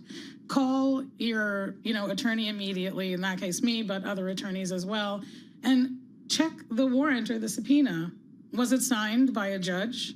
And does it have the name of your business on it, right? There are mistakes that can be made. So if it's valid, then there's nothing you can do but allow the ICE agents to go where they want freely, but you should walk with them and take notes as to what's happening. if there's any property damage, you may be entitled to some kind of redress. If they want to take any documents out of your company, you should make a note of everything that occurs. And you should always know your weak spots, right? If you are not protecting your company by having the I-9s, you should start having I-9s. What's an I-9? It's a form that the federal government requires when you onboard someone new, usually within the first 2 or 3 days, to ensure that they're allowed to work in the United States. So they show you a passport, they show you a visa, they show you something that says they're allowed to work here. So for some industries, however, and I've been, like most people, you're reading up on this because it's in the news, and you're learning that industries such as agriculture, home building, hospitality have a large number, I don't know what the percentage is, it depends on the industry, I guess, very large numbers of undocumented workers as the backbone to the workforce. What do those people do? What do those companies do? I think they're biting their fingernails and hoping for the best. I mean, there's nothing that really can be done. The law hasn't changed at all. No. It's just about enforcement, but the fines are pretty severe. Almost $3,000 for a single failure. Up to almost 6 if it's knowingly allowing undocumented workers to work for you, and then tens of thousands if it's ongoing. I think it's a problem that's not easily resolved, and there's no easy way to prepare if your workforce is wholly or mainly undocumented. The fines are interesting, and thank you for putting that into context. I'm wondering can businesses seek compensation through insurance if there is an ICE raid? They can say that it's a business interruption, or you're not really seeing any of that happen? No, typically insurances don't cover you for things that are done on purpose. And since there is this form called the I-9, which we previously mentioned, that's required, not having one is considered not having one on purpose. And so I don't believe it would be covered, even if there was such an insurance, which is a very interesting premise, actually. So, again, just from the Bloomberg reporting here of these, the folks that get arrested by ICE agents. Yes. Do we know what happens to them? I don't know, but I think that you should have an immigration attorney with whom you're comfortable working and call that person immediately, because sometimes there are mistakes made and someone is documented, or maybe they're improperly documented in the workplace, but they're actually able to work. Sometimes when you're here on a visa, for example, your work visa expires. Typically, you have to get a new one, and you would fill out a new I-9, but that certainly falls through the cracks. And so those individuals should not be detained. They should not be deported. And if you're working with an immigration attorney, they can help you resolve that issue. This, the Bloomberg News article out today about just these tactics and detaining and deporting immigrants here in New York City says that there's an atmosphere of anxiety. The people don't know, is that van an ICE van? Is that person really from ICE? Are they a police officer? Are they potentially a criminal? In just the last 30 seconds, how are you kind of advising businesses on just understanding who is ICE and who is not? Well, you should definitely check the ID of whoever is coming to the door. And if they don't have a subpoena or some kind of document that allows them to enter, you can politely tell them that, they're not allowed to move around the premises and just stay where they are. It's your decision at that point in time whether or not you want to let them in. But you also need to educate your employees. They should know what to do and what not to do. And, there are a lot of tough choices. It's impossible for me to tell somebody what they should and shouldn't do in that instant. All right, it's a new environment for employers, employees alike in this new environment. Rania Sedham, managing partner at Sedham Law Group, giving some thoughts about how some of the retailers are dealing with this issue. Looking at the markets here, kind of red and green all over the place here. The S&P's off about 18 points here. But the Dow's up 386 points. That's 0.9%. On the flip side, NASDAQ is down 1%, 215 points. So not a lot of direction there. Looking at the Bloomberg Dollar Index, finally, a little bit of stability out there for the dollar, but it is down about 10%, the Bloomberg Dollar Index, from its high earlier this year. Keep an eye on that. This is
listening to Bloomberg Intelligence with Paul Sweeney on Bloomberg Radio. All right, Emily Graffeo, Paul Sweeney, live here in our Bloomberg Interactive Broker Studio in New York City.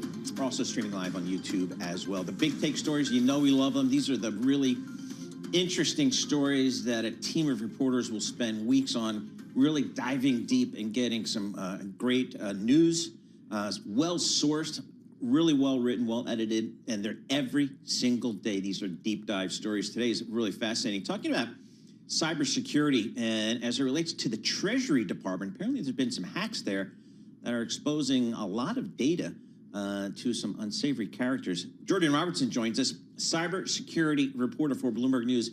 He's in our London bureau, Queen Victoria Street, fantastic building in the city of London. Jordan, talk to us about your big take story. Trio of hacks at Treasury exposes pattern that has banks nervous here.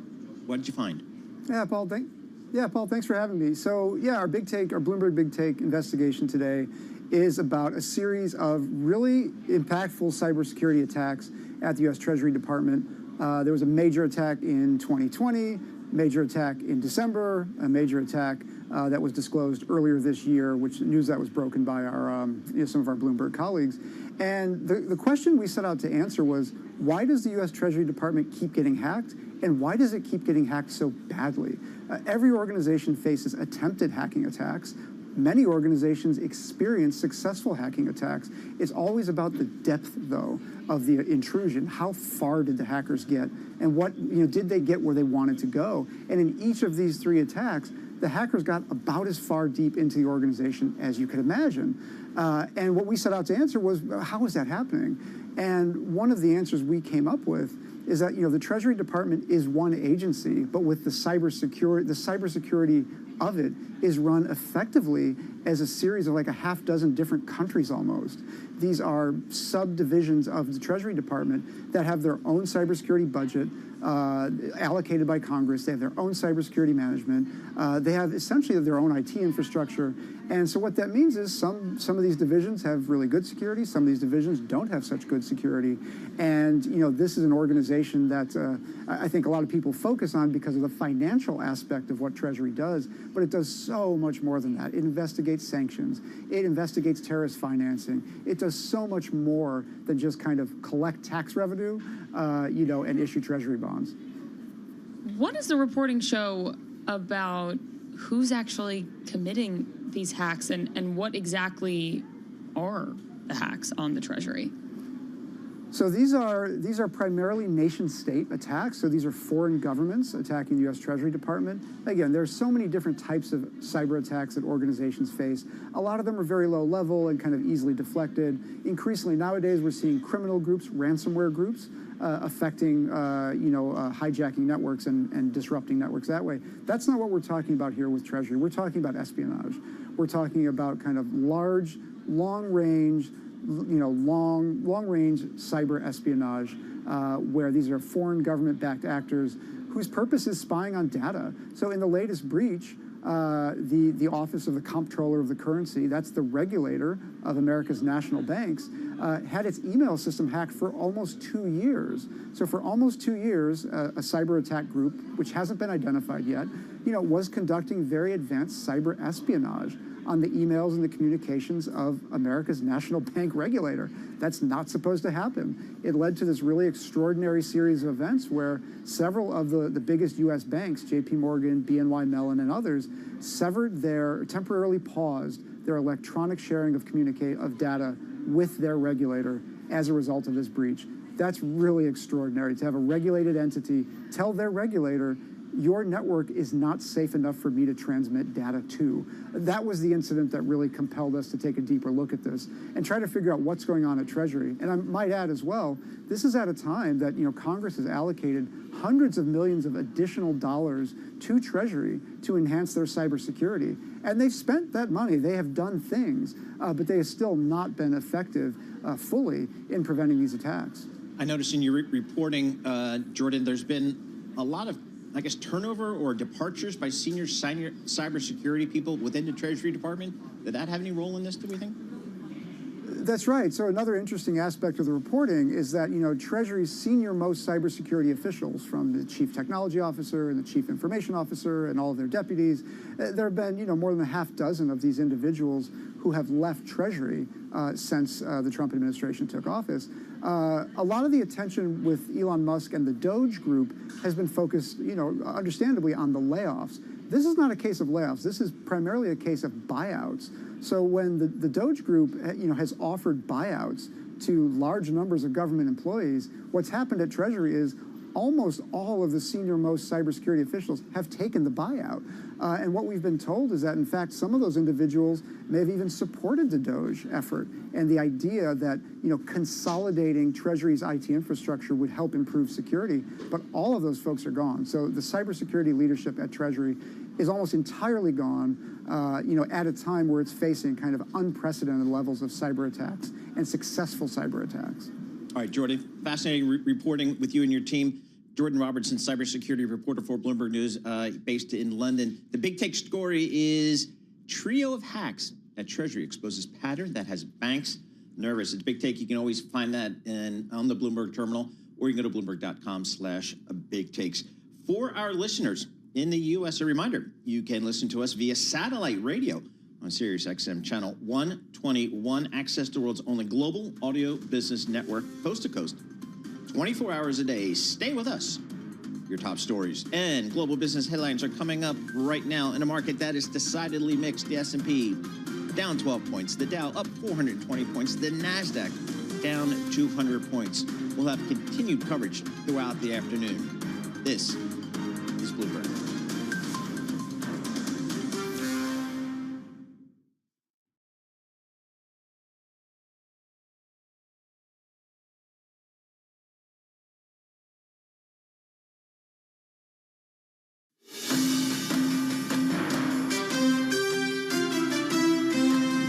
Live from Washington, D.C., this is Balance of Power with Joe Matthew.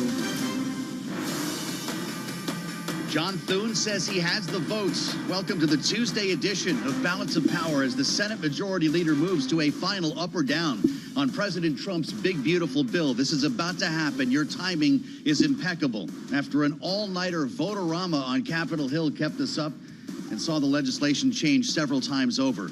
We're going to get the latest ahead from Bloomberg's Tyler Kendall, who's on Capitol Hill, with insights from Mike Dorning from our Capitol Influence team. President Trump issuing a fresh warning to Elon Musk after a new round of attacks about this bill. We're going to explore all of this with Bloomberg's Ed Ludlow later this hour, and we'll be counting the votes as they come in with our political panel. Bloomberg Politics contributors Jeannie Shanzano and Rick Davis are with us for the hour as we watch this thing potentially cross the finish line together. Let's start on Wall Street now. Investors are watching this too, along with the help of Charlie Pellet. He's got an update on the markets from New York. Charlie, how's it look? Right now, decidedly mixed, with the Dow surging by 1 full percentage points, up 441 right now. We have got the S&P down 10. Little change there, down 0.2%. NASDAQ, though, particularly hard hit today, down by 0.9%. We got NASDAQ down 185 points. Stocks have halted the rally as job openings lift bond yields. The 10-year 4.27%, the 2-year 3.78%. Gold is now surging $38 the ounce, $33.41 on the precious metal, up by 1.2%. West Texas Intermediate crude up 0.8%, $65.66 a barrel, and Bitcoin just above $106,000. Bitcoin right now down 1.5%. Fed Chair Jay Powell says he expects the impact of tariffs to show up in inflation data in coming months, while acknowledging that uncertainties remain. Powell's remarks, broadcast on Bloomberg Radio, came at the ECB Sintra Forum in Portugal. We've always said that the timing, amount, and persistence of the inflation would be highly uncertain, and it's certainly improved that. So we're watching. We expect to see over the summer some readings, higher readings, but we're prepared to learn that it can be higher or lower or later or sooner than we'd expected. Fed Chair Jay Powell at the ECB Sintra Forum in remarks broadcast on Bloomberg Radio. By the way, you can watch the full conversation on YouTube on the Bloomberg podcast channel. A headline right now on the Bloomberg Professional Service: Mamdani has won the New York City mayoral Democratic primary. Again, recapping a mixed day on Wall Street today with the S&P 500 index down 13 right now, down 0.2%. And balance of power continues now. Back we go to Washington. Once again, your host, here he is, Joe Matthew. All right, Charlie, there we have it. Somebody ring the bell. They've done it in the United States Senate. 3 minutes past 12 o'clock Eastern time. And the bill, the big, beautiful bill, as the president calls it, has passed the upper chamber. Things started moving quickly as we were walking into the studio, but then again, it's noon. So we knew something was about to break. There we have it, 50-50. J.D. Vance has been up there for hours now, and the vice president was required to break the tie here. So the OBBBA, as I believe it's officially called, passes. You're looking at a live view of the Senate floor right now. I believe that's John Ossoff in the well. The Senate, having been in continuous session since yesterday, the Senate will suspend for a prayer by the Senate chaplain. All right, there we have it. It is done. It is complete. At least this chapter is. Of course, has to go back to the House now, where things could get to be a little bit more complicated. I'm glad we could experience this together. Welcome, by the way, to the Tuesday edition, if I didn't say so, on Balance of Power, Bloomberg Radio, Satellite Radio, Channel 121, Bloomberg Originals, and YouTube, where you're already dialed up. If not, search Bloomberg Business News Live, and we'll keep our eyes on the Senate floor for you here, and of course, everything that's going on here in Washington, D.C., with a stock market that's mixed up, and, well, I guess Washington is too. Apologies in advance. Everybody's peeking out of one eye today because we were all up all night. Most of the night. I finally gave in looking at the Bloomberg app and the DC chat that goes on with all of our reporters and editors here. I finally gave in around 2:30. I saw the AI component came out of the bill, tried to go back to sleep. I saw Donald Trump truthing at Elon Musk, tried to go back to sleep. Laura Davison pops in, our deputy bureau chief, at like 3:30 in the morning, signing in for duty. I knew I couldn't go back to sleep. 2 feet on the floor. This is about to happen. And there we have it. 50-50 once again, if you're just joining us on Bloomberg. The big, beautiful bill has passed the Senate. The president was asked about it on his way to Alligator Alcatraz. That's a whole other story going on. This is a new detention center for migrants that's opening in Florida. Donald Trump leaving the bubble as the votes are counted to touch down in Florida. And we might be hearing from him again in a moment. He was asked about the big, beautiful bill. Here he is. I think so. I think it's going to be the greatest bill ever passed. No, we're not going to be playing with Medicaid. Only waste, fraud, and abuse. Americans could lose yeah, their the coverage. Democrats have it wrong. Yeah, waste, fraud, and abuse. In fact, if you look at what's gone on, we've gone way back. We take care of Medicaid. We take care of Medicare. They will blow Medicare and Medicaid because they have no idea what they're doing. Just like they don't have any idea what they did on the border, they have no idea. Medicaid is in big trouble with the Democrats. So here we are now as we pick up the pieces, try to figure out what's come out of the bill, what's been tweaked, and what exactly the House of Representatives is going to be facing. Mike Dorning is with us from our Capital Influence team. Great to see you, sir. Great to be here. This is a good moment to have you with us after a vote-a-rama that was supposed to start at 9 in the morning yesterday. Didn't start till nighttime, and they ended up pulling an all-nighter anyway. I don't know what that exercise was exactly planned to be, but this is what we have. 26 hours. What did we get for it? Well, all of that was because they needed the time to get people on board. These vote, as they always say, if you don't have the votes, you talk. When you have the votes, you vote. So once they got enough votes, that's when they voted. And they just barely got it. They got Lisa Murkowski from Alaska. And we're still looking at the particulars of the new version of the bill, which just came out as the senators were voting on it. So the actual language was only released during the vote. But basically, Alaska gets some leeway on the Medicaid cuts that other states don't get, and that helped bring in Lisa Murkowski. And also, we've heard from Senator Ed Markey that they took out this new excise tax they were going to put on solar and wind, which Lisa Murkowski was opposed to. But basically, they've insulated Alaska a bit from some of the Medicaid cuts, and they've given a little ground on the clean energy.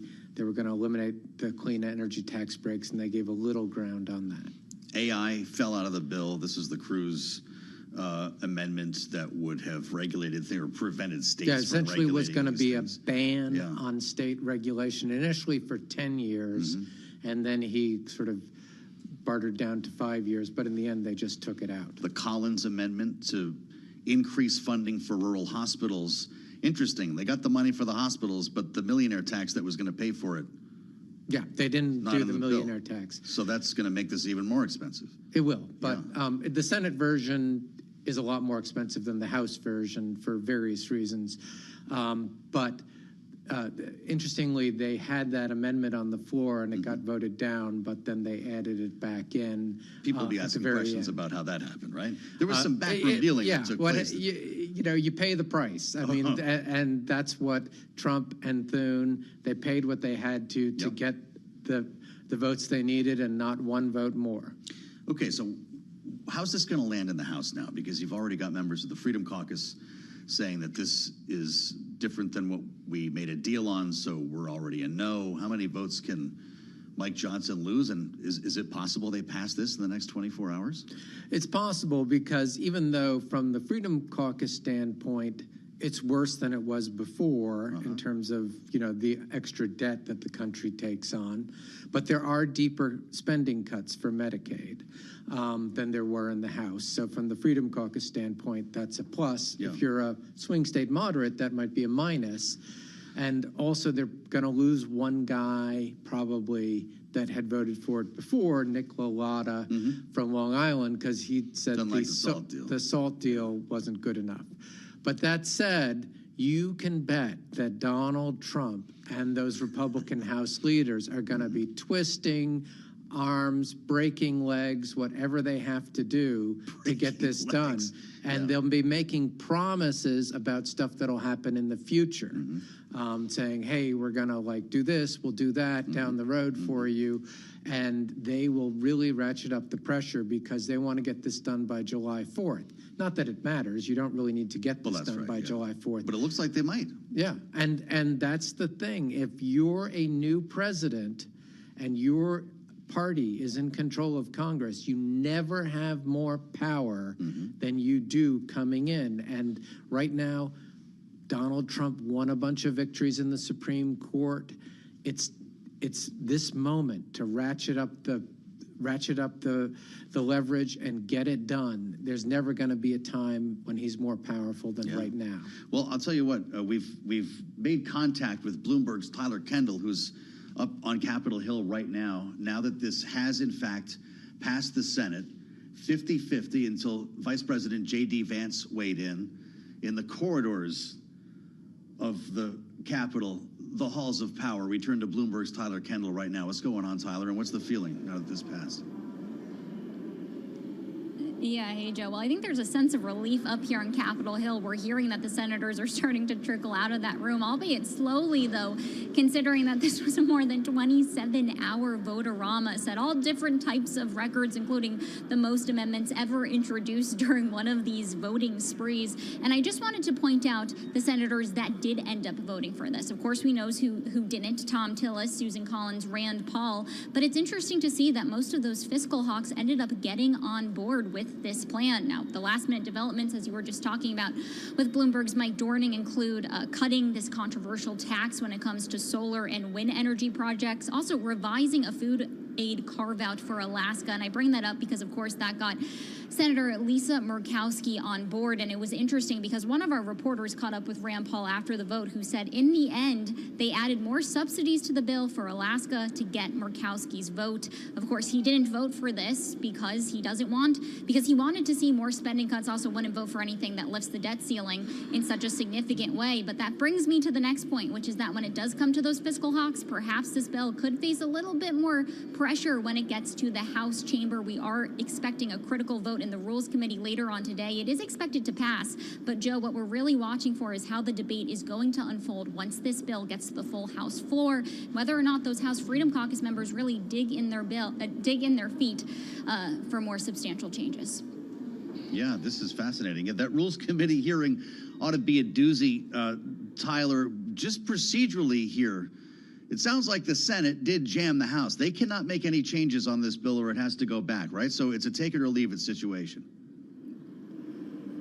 Right, exactly. This was designed not to essentially ping pong between the two chambers, which is why I'm watching really closely how the administration and the White House gets involved here, because, Joe, you'll recall once this had passed the House back in May, House Speaker Mike Johnson came out and he said that he thought some of his hardline members could get on board if they were offered some sort of executive orders out of this White House. So we're going to be watching really closely as President Trump does work the phones, makes, of course, his primary challenges on different social media platforms. If we do get any firmer sense on whether or not there's been commitments to perhaps do another reconciliation package down the line, though it's hard to imagine how that would get done, or if there would be some sort of revenue raiser or cost-saving executive order that could come out of the administration. All right, stand by, Tyler, for a moment. This is great reporting as we learn real time exactly what went on with this Senate vote. Mike Dorning, the majority leader, is speaking. John Thune, hopeful the House can pass the tax bill after the Senate passage. We knew that he was in touch with Speaker Johnson.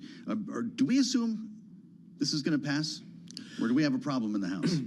There's a potential problem, and it could, slip past the July 4th deadline. Remember, at the end of the day, that doesn't matter. They can't change a lot here, though. But they want it done by July 4th, and that, although it's just because Trump says so, that lets them put a lot of pressure on people to cave now.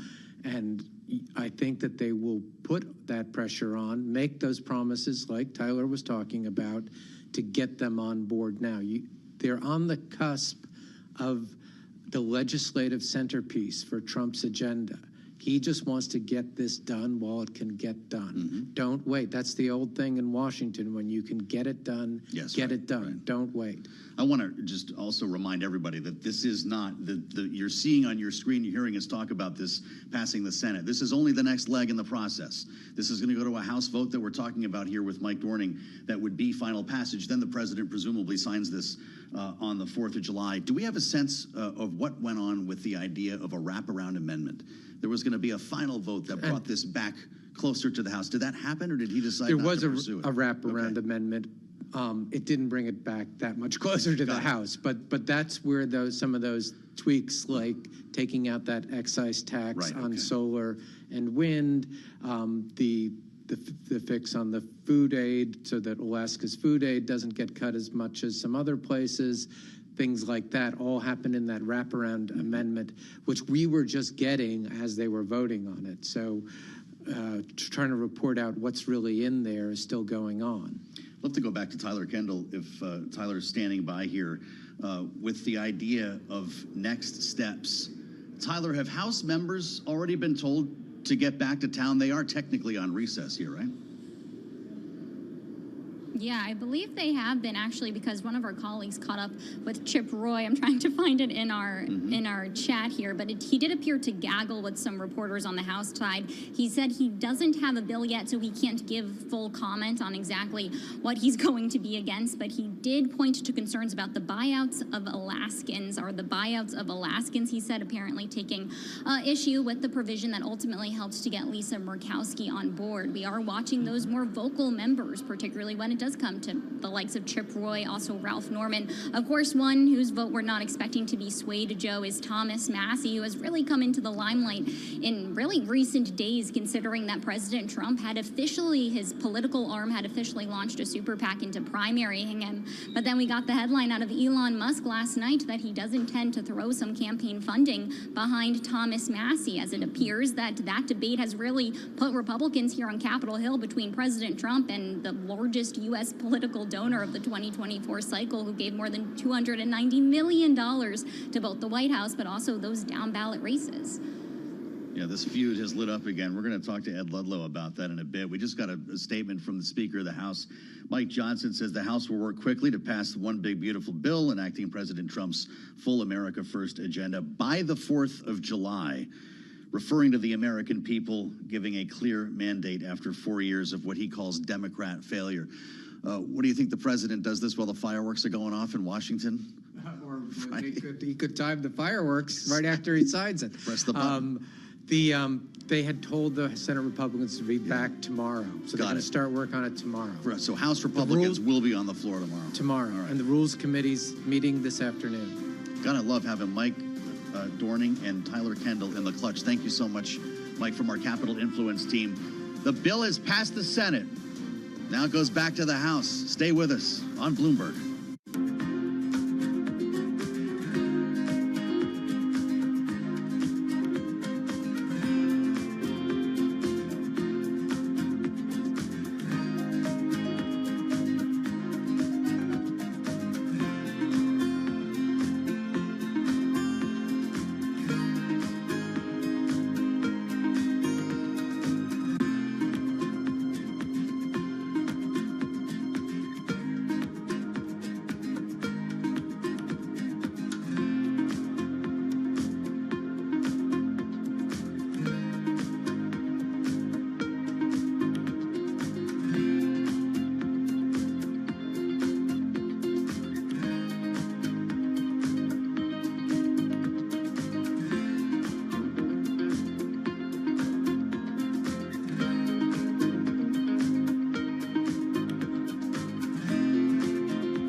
It's 12:21 on Wall Street. We do check markets all day long. Here at Bloomberg, we've got the Dow Jones Industrial Average trading close to session highs.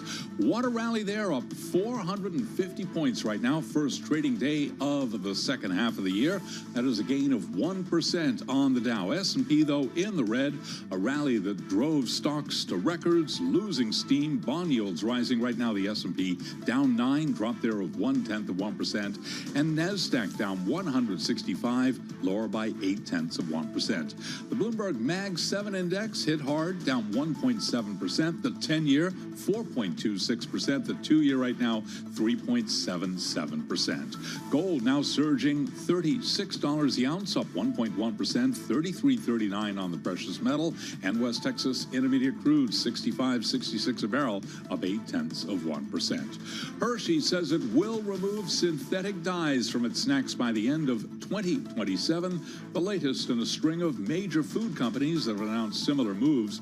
Hershey shares are surging now by 7.1%. And some of the other stories we're following: upstart Democratic Socialist Zoran Mamdani clinched the Democratic nomination for mayor of New York City, extending his lead to 12 points in the primary over Andrew Cuomo and raising new doubts about the viability of the former governor running as a third-party candidate.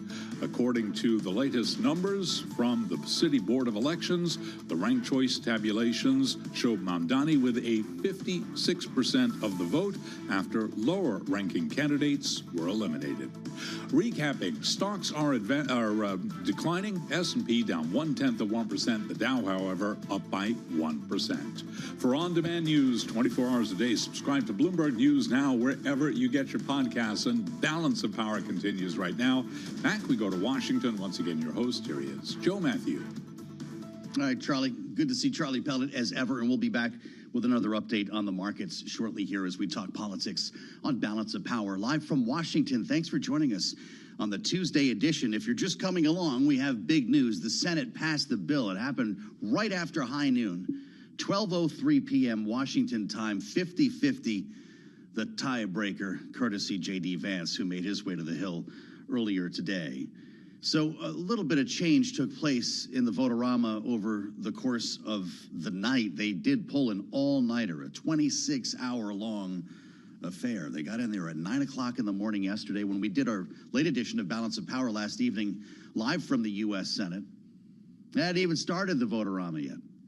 2 in the morning, 3 in the morning, we saw updates over the course of the evening that brought us here now with Lisa Murkowski, the last to turn in favor of the bill. Now it goes to the House, of course, as we continue the schoolhouse rock. Elon Musk, not liking this whole show. If you listen to this program, you know he's not a fan of the bill, and that was the genesis of his big breakup and then feud with President Trump, which we kind of thought had died out. It seemed like people were getting along until yesterday. This also happened last night. Elon Musk vowing to make sure every member of Congress who campaigned on a platform of reducing government spending be voted out of office, primaried, with his financial help. Quote, they will lose their primary next year if it is the last thing I do on this earth. Donald Trump, of course, listening, gets on Truth Social with a big warning. He writes, Elon Musk knew before he so strongly endorsed me for president that I was strongly against the EV mandate. There's the truth if you're on YouTube. It's ridiculous, he says. It was always a major part of my campaign. Now, it gets tough as you scroll down here.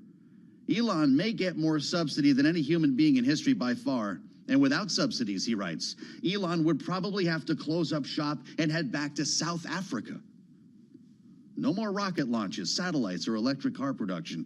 And our country, he says, would save a fortune. Perhaps the Doge should take a good hard look at this, he says. Big money to be saved. Echoing these remarks as he made his way out of town to Alligator Alcatraz in Florida. Listen to Donald Trump. We might have to put Doge on Elon. You know what Doge is? Doge is the monster that might have to go back and eat Elon. Wouldn't that be terrible? I think what's going to happen is Doge is going to look at Musk. And if Doge looks at Musk, we're going to save a fortune. Thank you very much, everybody. I don't think you should be playing that game with me. Thank you for your attention to this matter. Glad to say Ed Ludlow is joining us. It's always a good day when our friend Ed comes in from San Francisco, and for good reason today, the co-host of Bloomberg Tech and a friend of Balance of Power. Ed, are we serious here? The monster is going to come eat Elon? What does he have to worry about? Is this real? So I think what the president's referring to, and it's a statement that he kind of said originally outside of the White House and then reiterated in Florida, is alluding to across Elon Inc., Tesla, SpaceX, and other parts of Elon's empire, he has historically benefited from grants, subsidies, but also direct contracts with the federal government. You'll remember when you and I last discussed this issue, you can quantify it. It's about $25 billion to $40 billion, but it is across subsidies, grants, and contracts. And I think what the president's kind of alluding to here is saying, well, if Doge were to review that, remember Elon Musk kind of was the founding, one of the founders of Doge and has since departed after his term ended. That's what would be reviewed. But I find the politics so interesting because it all centers around the bill. And actually what the president is saying, direct and indirect to Musk, on the issue of EV subsidy is not what Elon Musk is saying back to him. Elon Musk is very worried about national debt. So you got a nice rocket company there. Be a shame if something happened to it, is kind of the message. What would this actually mean for Elon Musk if the Doge did plug into the hard drive here to find, I guess, examples of waste, fraud, and abuse? Are we seriously talking about cutting contracts, knowing how much the government needs Elon Musk? I think it's important to be honest with the audience. Don't actually know the answer to that. What I would reflect on is that, and what we've reported is that lots of the individuals inside of Doge are Elon Musk allies and confidants. They are people that he convinced to get on board with the project. The other point is just the reality operationally of what our domestic space industry looks like. SpaceX dominates globally. The vast majority, about 85 to 90% of payload to orbit, human or otherwise. NASA is highly reliant on SpaceX to get human beings to and from ISS. The Department of Defense and the Pentagon are very reliant on SpaceX to put defense apparatus in the form of satellites into orbit. And so that's the reality, but I think that that's the right interpretation that the president's alluding to here, that Doge would say, well, look at the value of these contracts. Could we save money somewhere? Is there a corporate alternative to SpaceX is probably the bigger next question. Wow. Tesla, meantime, stock's down 14 bucks, almost 5%. Yes. Is Elon Musk really going to start his own political party? I mean, how serious are we about the next chapter for him? He's going to start giving money to Tom Massey, primarying everybody Republican who votes for this bill, start the America Party? What does he have planned? Well, in my career and experience of covering Elon Musk, which includes the period prior to the November election and until present day, yes, it does. Elon Musk, particularly in the political domain, he has put his money where his mouth is, right? And this is why I brought up what the two men are saying to each other. Musk's grievance has been quite consistent. He's very worried about national debt, and he doesn't like the makeup of the bill. The president has been saying that Musk's issue is EV subsidies. But to his credit, Elon Musk has also been consistent on this issue. He has argued and maintained for quite some time that if America were to do away with direct consumer EV subsidies, in particular, those that were provided for in the Inflation Reduction Act, it would be to Tesla's benefit, because compared to other American automakers and companies, Tesla's cost of doing business is much lower. It has much more pricing power. And so if you got rid of subsidies, it would still be ultra competitive. He has been consistent on that. But on the political domain, part of his argument was in the run-up to November, he campaigned for the president on the idea that the deficit and the national debt is something that this administration would look at. And indeed, in several posts over recent months, that idea has come back up. And that seems to be what Musk is upset about. Great to see you, Ed, and I appreciate your coming in. Ed Ludlow, I know we're going to talk about this again, so let's stay close. Watch for him on Bloomberg Tech, or frankly, all day and night on Bloomberg TV and radio. Tom Massey, Matt reminds us, Tom Massey drives a Tesla and actually tweeted his off-grid home runs on a wrecked Model S Tesla car battery that he repurposed. I don't know, maybe there's just a big reunion waiting for all these guys. Breaking news coming out of New York today. I want to mention this before we get to our panel this hour, because we have a lot to dissect with Rick Davis and Jeannie Shanzano. The final vote is in on the New York Democratic mayoral primary. I know you're saying, Joe, we already did this. The president was just calling him a communist this morning. Let's bring in Laura Namias, Bloomberg New York City and state reporter, who is all over this ranked choice election when we talked about it. Was this last week or the week earlier, Laura? I'm starting to forget. It was last week when the first round of votes in New York's ranked choice primary came in, and today we got to see what the rest of the vote that's not bad. looked like. 1 week, right? We thought this was going to be what? It was 2 weeks last time around. So break it for us. The redhead on the terminal, Laura. The same guy you already thought won is the official winner. Right. So what we saw today is that Zoran Mamdani significantly widened his lead over Andrew Cuomo in the final results, which will be certified in a couple of weeks. But he is now leading Andrew Cuomo by 12 points in this primary. That is an absolutely decisive victory. We knew that he was likely going to be the winner after last week when he was leading Cuomo by 7 points, a result that nobody expected. Everyone thought it might be close, but there had only been one official poll showing Mamdani winning. It turns out that this electorate was not captured by polls, and Mamdani is the breakaway winner. For contrast, in 2021, the first year that the city used this kind of ranked choice voting mechanism, Eric Adams emerged victorious after 8 rounds of voting by less than 1 percentage point over Catherine Garcia, who came in second place. Andrew Cuomo is losing by 12 points to Zoran Mamdani. Amazing context. Cuomo's going to be on the ballot still either way, right? So is he actually going to run a campaign as an independent or something else? So we're talking to people within the Cuomo universe right now, trying to figure out what his plans are. He has not decided whether or not to drop out of the race. His campaign said last week that he would be looking at the numbers to try to decide whether or not he had a pathway forward. It's unclear what these numbers are going to mean, but people close to him are already pointing out that despite the fact that he lost this race, he got more overall votes than Eric Adams did in 2021. So that might give you a hint as to what they're thinking for the general election in November. So could we still have a 4-way, Mamdani, Cuomo, Adams, Sliwa? Yes, and another candidate, Jim Walden, who's running as an independent. We're possibly looking at a 5-way general election. Very competitive for the first time in years. You've got your work cut out for you. Yeah. Boy, I should say so. Laura, thank you so much for letting us know. It's actually done. It's signed, sealed, delivered here. Bloomberg's New York City state reporter, Laura Namias.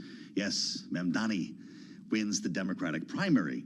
We're going to assemble our panel next. Donald Trump talking again from the Alligator Alcatraz Detention Center in Florida.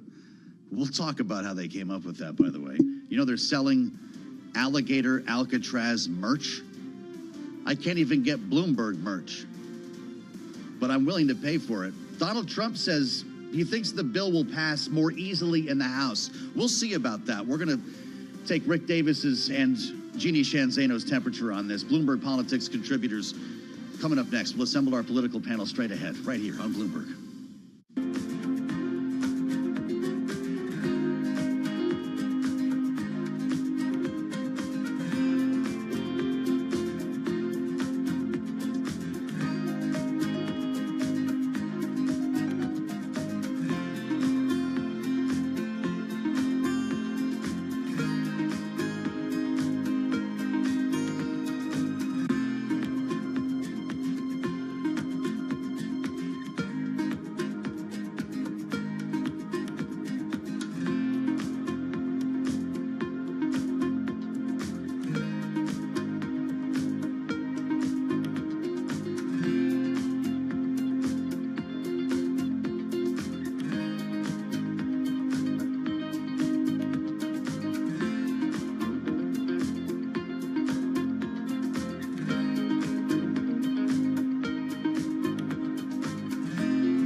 It's 12:40 on Wall Street. We do check markets all day long here at Bloomberg. We begin with a headline involving Iran, and French President Emmanuel Macron has agreed to coordinate the approach on Iran with Vladimir Putin. Macron and Putin spoke for the first time since 2022, a story we are monitoring here at Bloomberg. We've got the Dow surging off session highs right now, still up by 423 points, up by 1%. A decidedly mixed market, though, with the S&P 500 index retreating from a record, now down 6197, a drop there of 0.1%, while NASDAQ is down 144 points for the NASDAQ Composite Index, down 0.7%. A rally that drove stocks to records lost steam. Bond yields rose as an unexpected increase in job openings dimmed the outlook for Fed rate cuts. The 10-year now at 4.26%, with the 2-year 3.77%. Gold up $39 the ounce to $33.42, up 1.2%. And West Texas Intermediate crude up 0.9%, $65.71 a barrel. We've got Tesla shares now down by 4.4%. President Trump is threatening to withdraw government subsidies from Elon Musk's companies and examine the billionaire's immigration status after the Tesla CEO ratcheted up his criticism of the president's tax and spending bill. So potentially, what is at stake for Musk and his empire? Ed Ludlow is the co-host of Bloomberg Tech. He was a guest moments ago right here on Bloomberg Balance of Power. It's about $25 billion to $40 billion, but it is across subsidies, grants, and contracts. And I think what the president's kind of alluding to here is saying, well, if Doge were to review that, remember Elon Musk kind of was the founding, one of the founders of Doge, and is since departed after his term ended. That's what would be reviewed. Bloomberg's Ed Ludlow. Meanwhile, Elon Musk has assumed oversight of sales in Europe and the United States. Tesla right now down by 4.3%. Recapping, S&P lower, down 0.1%. Just part of the market story today, with the Dow surging 0.9%, up 407 points. And Balance of Power continues right now. Back we go to Washington. Once again, your host, here he is, Joe Matthew.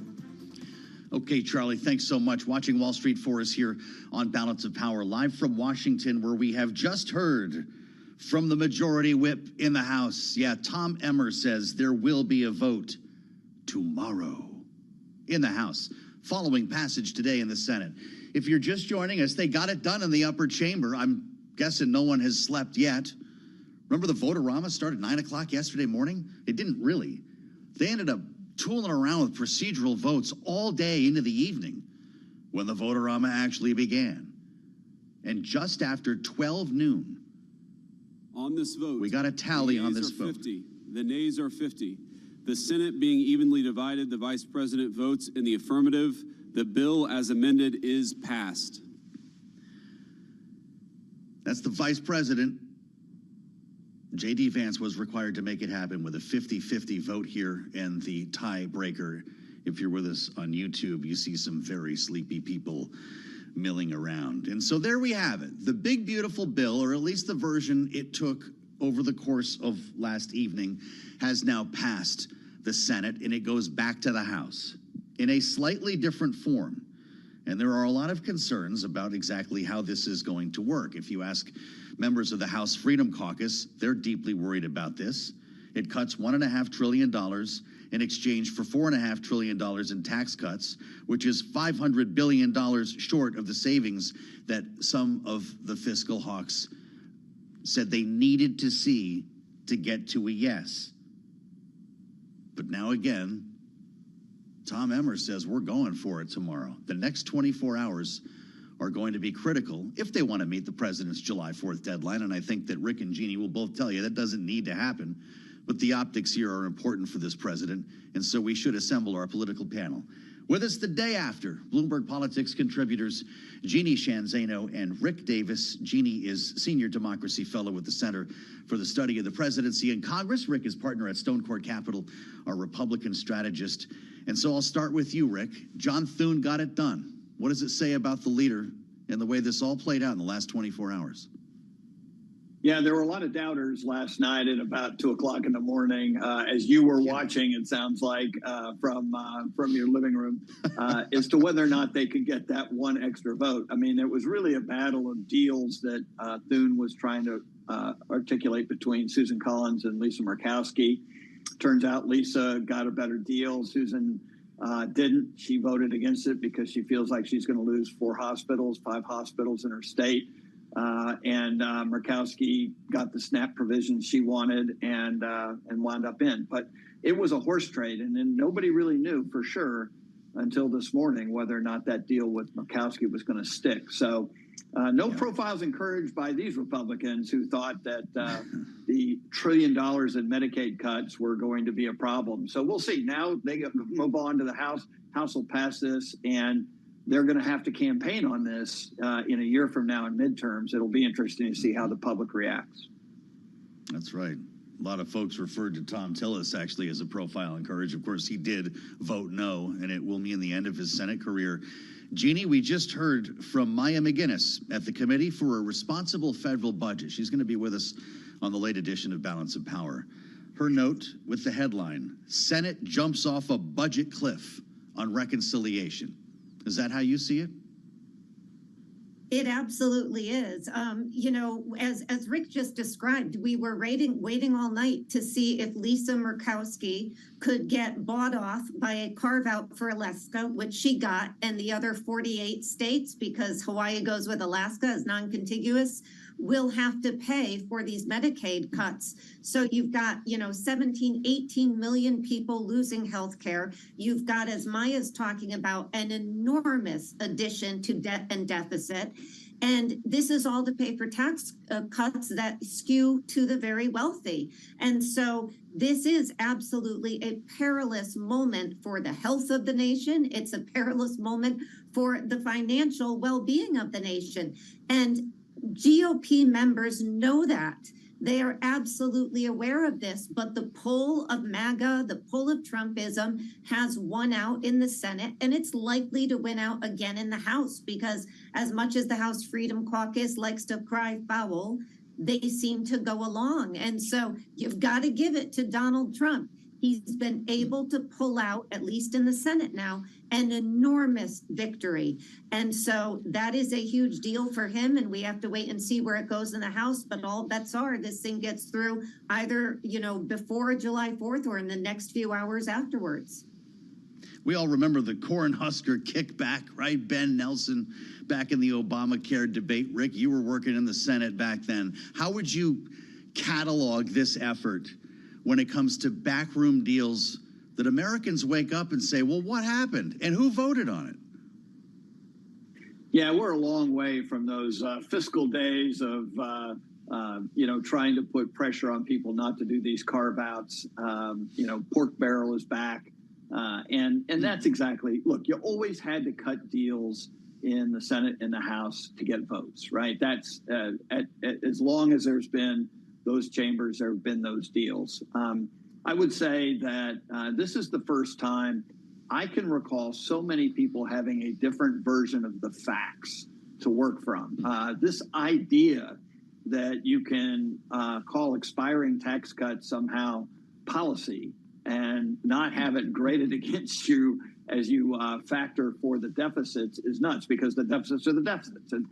And so we've just added $1 trillion a year in interest on the national debt. And I think all of these guys, there's no deal that can be cut that's going to put that thing in the rearview mirror. So I'm not surprised by the deals.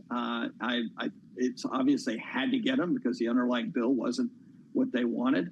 But at the end of the day, what I think everyone's going to remember from this is that at a time when everyone agrees that we are spending too much money in Washington, D.C., we just spent significantly amount more. Rick Davis says pork barrel is back.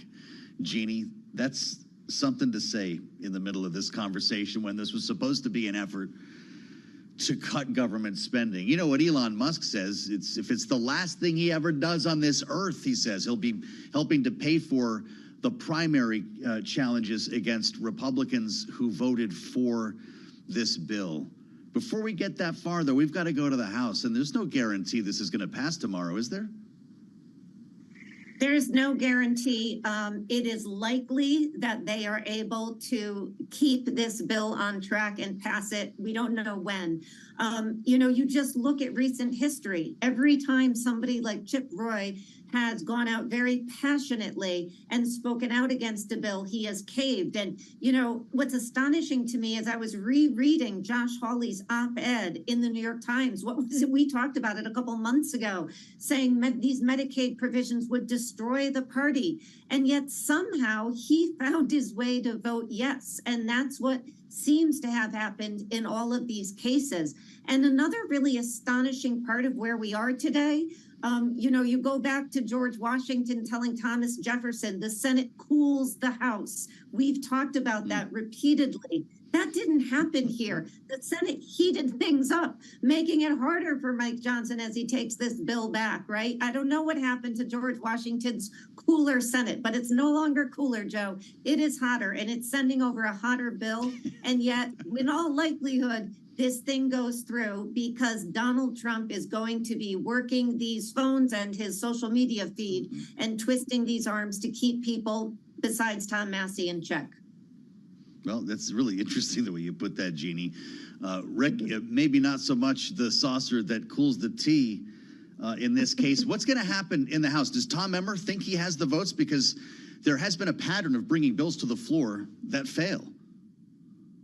Yeah, I think they'll get the votes. It's interesting how they'll get them though, because as Jeannie said, Tom Massey's pretty significantly opposed to this, and obviously had been paying a big political price in a fight with the president over it.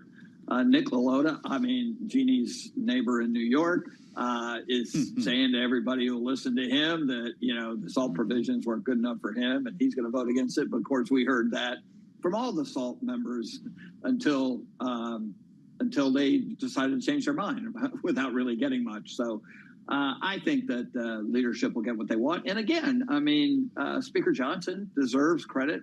He is the most underrated speaker in history, I think. And yet he's getting an enormous amount of Donald Trump's, what I would call questionable popularity policies through the House of Representatives and made into law. So kudos to him. I don't want to jinx it for him, but I see this as a signing ceremony in the Oval Office on the 4th of July. Boom goes the fireworks. That's right. They're going to coincide that whole thing. Jeannie, when I was on the Daybreak feature on Bloomberg this morning on the terminal, the chart of the day showed the cost of this bill on the lowest income Americans versus the wealthiest. The Senate version of this bill that has just passed, of course, cost the bottom 20% of taxpayers an average of $560 a year. It will give an average boost of more than $6,000 a year to those on the top end. If those numbers are correct, this analysis coming from the Budget Lab at Yale University, by the way, would suggest Democrats have a pretty good story to tell for the midterms. How do you frame this so people understand it? Yeah, the work that they have done at the lab, and I know you and Kaylee interviewed the head of the lab yesterday, it's really worth looking at what they have come with, and it is objectively it's construed. It is data that you can look at and mull over yourself, and it is very telling as to who this GOP Trump party is and what they are interested in. And so for the Democrats, it is going to be an issue of, can they tell this story? Can they tell a story? And I think one area they need to work on is to stop talking about this just as cuts to Medicaid. 25% of Americans are on Medicaid. That's a big number. But this bill impacts even people who are insured as costs will rise. So you have that story to tell. This is Donald Trump's Obamacare. This is his health care bill, and it is going to increase costs and remove about 17, 18 million people in a decade from the healthcare rolls. That's number one. Number two is the impact on green energy. We've got all these companies talking about building new AI platforms, et cetera. Our energy bills will go up because we don't have the energy we need going forward. And then you look at the debt and deficit we're giving to our children. It is enormous. And the funny math they're using to say this adds zero is laughable. And I heard Gary Peters saying this on the floor this morning when he was talking about the fact you just look at the bill itself. If there is no added cost, why are you raising the debt ceiling? And that tells you everything you need to know. Well, I'm going to just mention we're going to be joined by Ernie Tedeschi from the Yale Budget Lab in our second hour, and our panel will be with us as well. Jeannie Shanzano and Rick Davis taking a hard look at the fine print as the bill clears the Senate and heads back to the House. Stay with us for Hour 2 of Balance of Power, live from Washington, next on Bloomberg.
From Washington, D.C., this is Balance of Power with Joe Matthew and Kaylee Lines.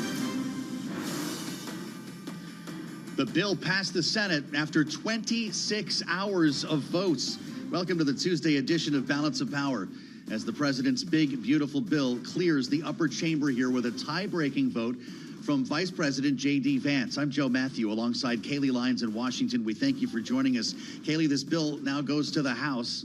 where passage is not guaranteed. The next 24 hours ought to be interesting. Yeah, the Speaker, Mike Johnson, certainly has his work cut out for him, keeping in mind he can only afford to lose 3 Republican votes. That's right. And there are plenty of Republicans who are vocal about, especially on the fiscal conservative side, feeling that this bill is too expensive and doesn't include enough spending cuts. And interesting, the senator that really made the difference in this vote today, Lisa Murkowski of Alaska, even after voting for this bill in the upper chamber, says she hopes the House doesn't necessarily pass it as is, actually makes changes and sends it back to the Senate. She'd like to see it go to conference, which would mean that we likely don't meet the July 4th deadline. That wouldn't happen, and I think that the Speaker is going to try not to let that happen. Tom Emmer, the Majority Whip, has sent out the alert. There is a vote that's going to happen, it looks like, in the House tomorrow. This was a close one, though, as I mentioned, 50-50, and it could be just as difficult to make this happen back in the House. They've already done this once, and it was a tortured affair the first time as well. Yeah, and that process will officially begin just about half an hour from now. The Rules Committee set to convene at 1:30 p.m. Eastern Time. They'll, of course, put together the rule at which this will go to the floor, and then we'll see about final passage. So there's still clearly a lot of work to be done. We'll have the latest from Bloomberg Washington's correspondent Tyler Kendall live on Capitol Hill for us in just a moment. But we begin, as always, with a check on financial markets. And for a look at those, Charlie Pellet joins us from New York. Hey, Charlie. Thank you very much. Good day to you both. Indeed, Wall Street certainly keeping an eye on the latest developments out of Washington. Keep it locked into Bloomberg. We will bring you the very latest. Right now, we've got the S&P trading lower. It is a mixed market. The S&P lower by 10, a drop right now of 0.2%. The rally that drove stocks to records, losing steam. The Dow, however, up 327 off session highs, but still looking at an advance of 0.7%. NASDAQ down 137 for the NASDAQ Composite Index, a drop of 0.7%. Our Mag 7 Index, particularly hard hit, down now by 1.2%. The 10-year, 4.25%. The 2-year, 3.77%. Gold up 1.1%. Spot gold, 33.40 the ounce. And West Texas Intermediate crude up 0.8%, 65.65 a barrel. President Trump is threatening to withdraw government subsidies from Elon Musk's companies and examine the billionaire's immigration status after the Tesla CEO ratcheted up his criticism of the president's tax and spending bill. Tesla right now down 4.6%. Ford's EV sales dropped 31.4% in the second quarter due to a safety flaw in the Mustang Mach-E model and a shortage of stock on dealer lots. The United Health Group and Memorial Sloan Kettering Cancer Center have resolved a contract dispute that threatened to interrupt treatment for thousands of cancer patients in the New York City area. And it is now official. Zoran Mamdani won the Democratic nomination for mayor of New York City, extending his lead to 12 points over Andrew Cuomo in the primary. Recapping, S&P right now down by 10 points, drop there of 0.2%. Balance of power continues now, and back we go to Washington. Once again, your hosts, Joe Matthew and Kaylee Lyons. All right, Charlie Pellet, thank you so much. Checking on the markets for us. Meantime, here in Washington, we've obviously got about 100 very tired senators who just finished a lengthy vote-a-rama, more than 24 hours, ultimately passing, at least in the Senate, the president's one big beautiful bill. The tax package, of course, passed through the budget reconciliation process. It was difficult, though. It required some deal making to get specifically Republican Senator Lisa Murkowski of Alaska on board, as the Majority Leader John Thune lost 3 Republican votes. Rand Paul of Kentucky, Tom Tillis of North Carolina, and Susan Collins of Maine all voted no for this package, leaving the Vice President, J.D. Vance, to cast the tie-breaking vote. On this vote, the yeas are 50, the nays are 50. The Senate being evenly divided, the Vice President votes in the affirmative. The bill as amended is passed.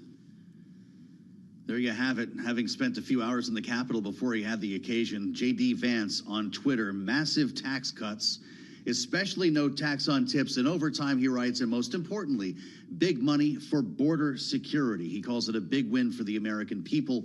Of course, this saga is not done yet. The bill now goes back to the House, where there is some consternation about changes that were made on the Senate side. And we want to bring in Tyler Kendall, Bloomberg Washington correspondent, who's live now on Capitol Hill to explore some of these changes. Tyler, what comes next?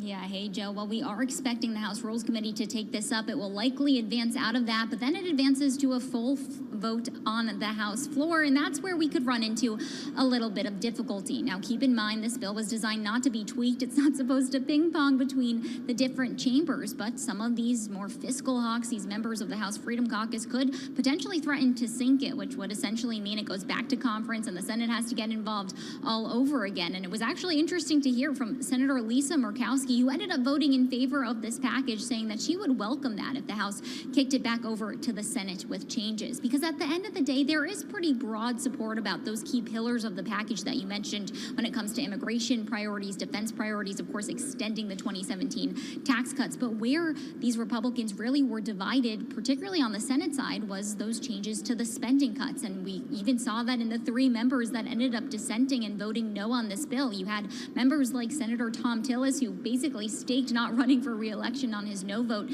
for this package, as well as Senator Susan Collins, who both had raised concerns about what the changes to Medicaid could mean for their constituents, but square that with Senator Rand Paul of Kentucky, who voted no on this package because he wanted to see deeper spending cuts and wasn't going to vote for any sort of legislation that lifts the debt ceiling as much as this plan ultimately does. And I bring this up because it was interesting to see what sort of compromises ended up having to be made by Senate Majority Leader John Thune in order to get this bill over the finish line. That includes doubling the Rural Hospital Fund to $50 million, something that you would have thought would have gotten Susan Collins on board, but didn't appear to be enough of a compromise. It also cuts a controversial tax on solar and wind energy projects and revises a food aid carve-out for Alaska in particular, which Joe and Kaylee, as you well know, helped to get Senator Lisa Murkowski on board. Even as she says she would welcome some changes from the House, ultimately her vote helped to put this over the finish line.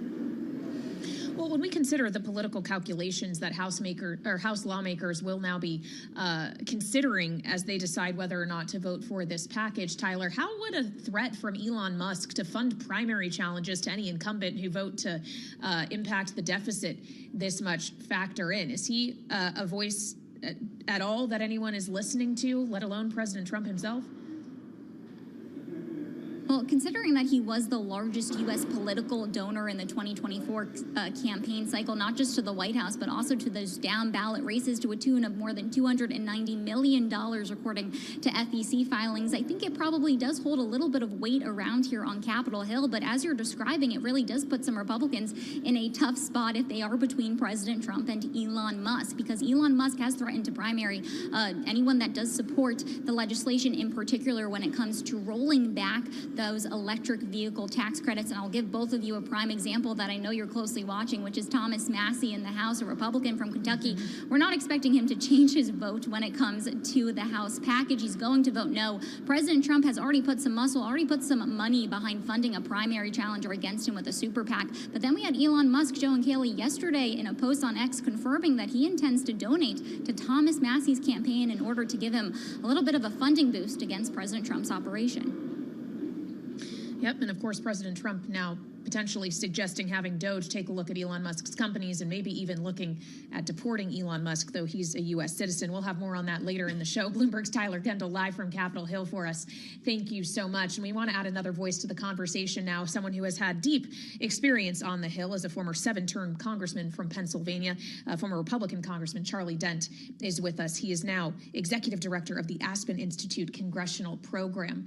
Welcome back to Bloomberg TV and radio, sir. Obviously, with this particular House of Representatives, which is where this bill goes next, we have seen two things be true. One being that the Speaker, Mike Johnson, is not afraid to allow things to fail on the floor, but the other being that President Trump can twist some arms, and usually people who seem like they're holdouts ultimately roll. How do you expect this to go down?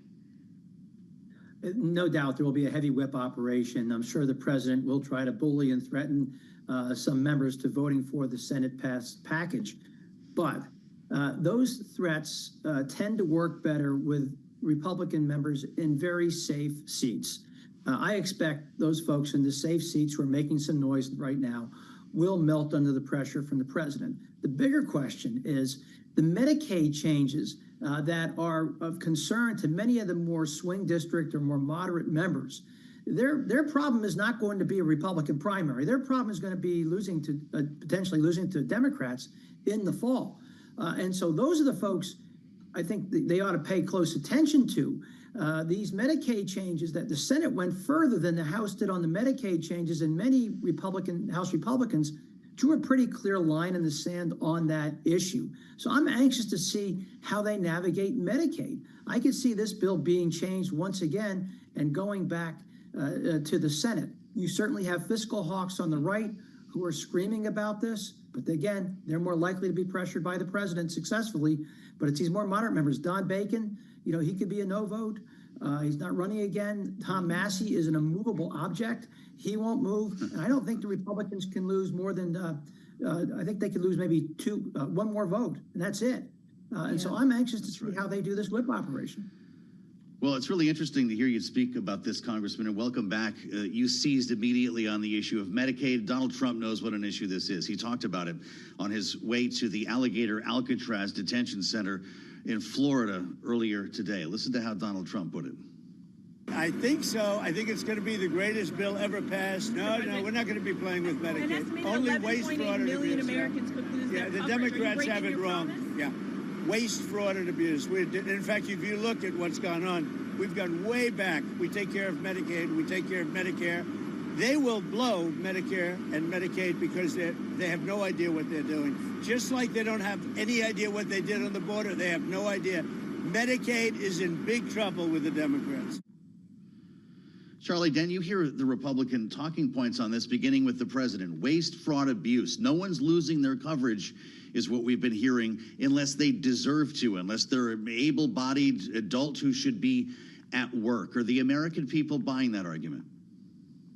Well, the problem for the president is that the Congressional Budget Office came out with a report saying that somewhere between 8 to 14 million people, or 12 million people, could be losing coverage as a result to changes in Medicaid. And so that's a major problem. You can just say, hey, it's all about waste, fraud, and abuse, but we're talking about people who are going to be uncovered because of the work requirements, and also because I think the Senate, I'm not sure exactly where the Senate fell down on the so-called provider taxes that states use to draw down federal Medicaid dollars. But that's another issue. So the president doesn't ever get into the policy details. I had a big fight with him back in 2017 over this in the White House. Over, at that time, proposed changes to Medicaid. Then we were talking block grants. I told him it wasn't going to work, and he got pretty upset with me because I didn't vote for the bill. But I said that was going to cut, over 20 million people from their health benefits at that time from Medicaid. So that's the challenge that the president has. He can talk all he wants, but as long as the reports out there saying over 8 million people are going to lose health benefits, they need a better argument. Well, yeah, which gets us to the polling around this bill, which suggests that widely, no matter what poll you look at, it is more unpopular than it is popular. If the House ultimately is going to pass this and do so by July 4th, have the president sign it into law, knowing there will be roughly, 16 months until the midterms in 2026, how would the party need to course correct to change that? Well, the party's done something here that I think I think this has been a miscalculation to put this all in one big, beautiful bill. I think that was always a mistake. The Senate always wanted to break this in two. You may recall in 2017, after the Obamacare Repeal Replace initiative failed, with John McCain going like that, turning his thumb down, then Republicans moved on to tax reform, or the tax changes, and they weren't dealing with spending cuts, just tax policy. Now that bill, was enacted into law. I supported it, but it really didn't help Republicans much in the midterm election. This bill is different because you are combining both what I could say are probably unpopular cuts to Medicaid and to food stamps or SNAP benefits and some other areas. And you're also extending those tax changes that largely benefit people on the higher income scale. And so that's the toxic political mix that Republicans are confronting right now. So I suspect between now and the midterm, Republicans will be playing a lot of defense. You may remember in the 2018 midterms, Democrats used the health care issue as a blunt instrument against Republicans in those races. I suspect Democrats will try to use health care and Medicaid in particular as an instrument against Republicans in marginal swing districts going forward.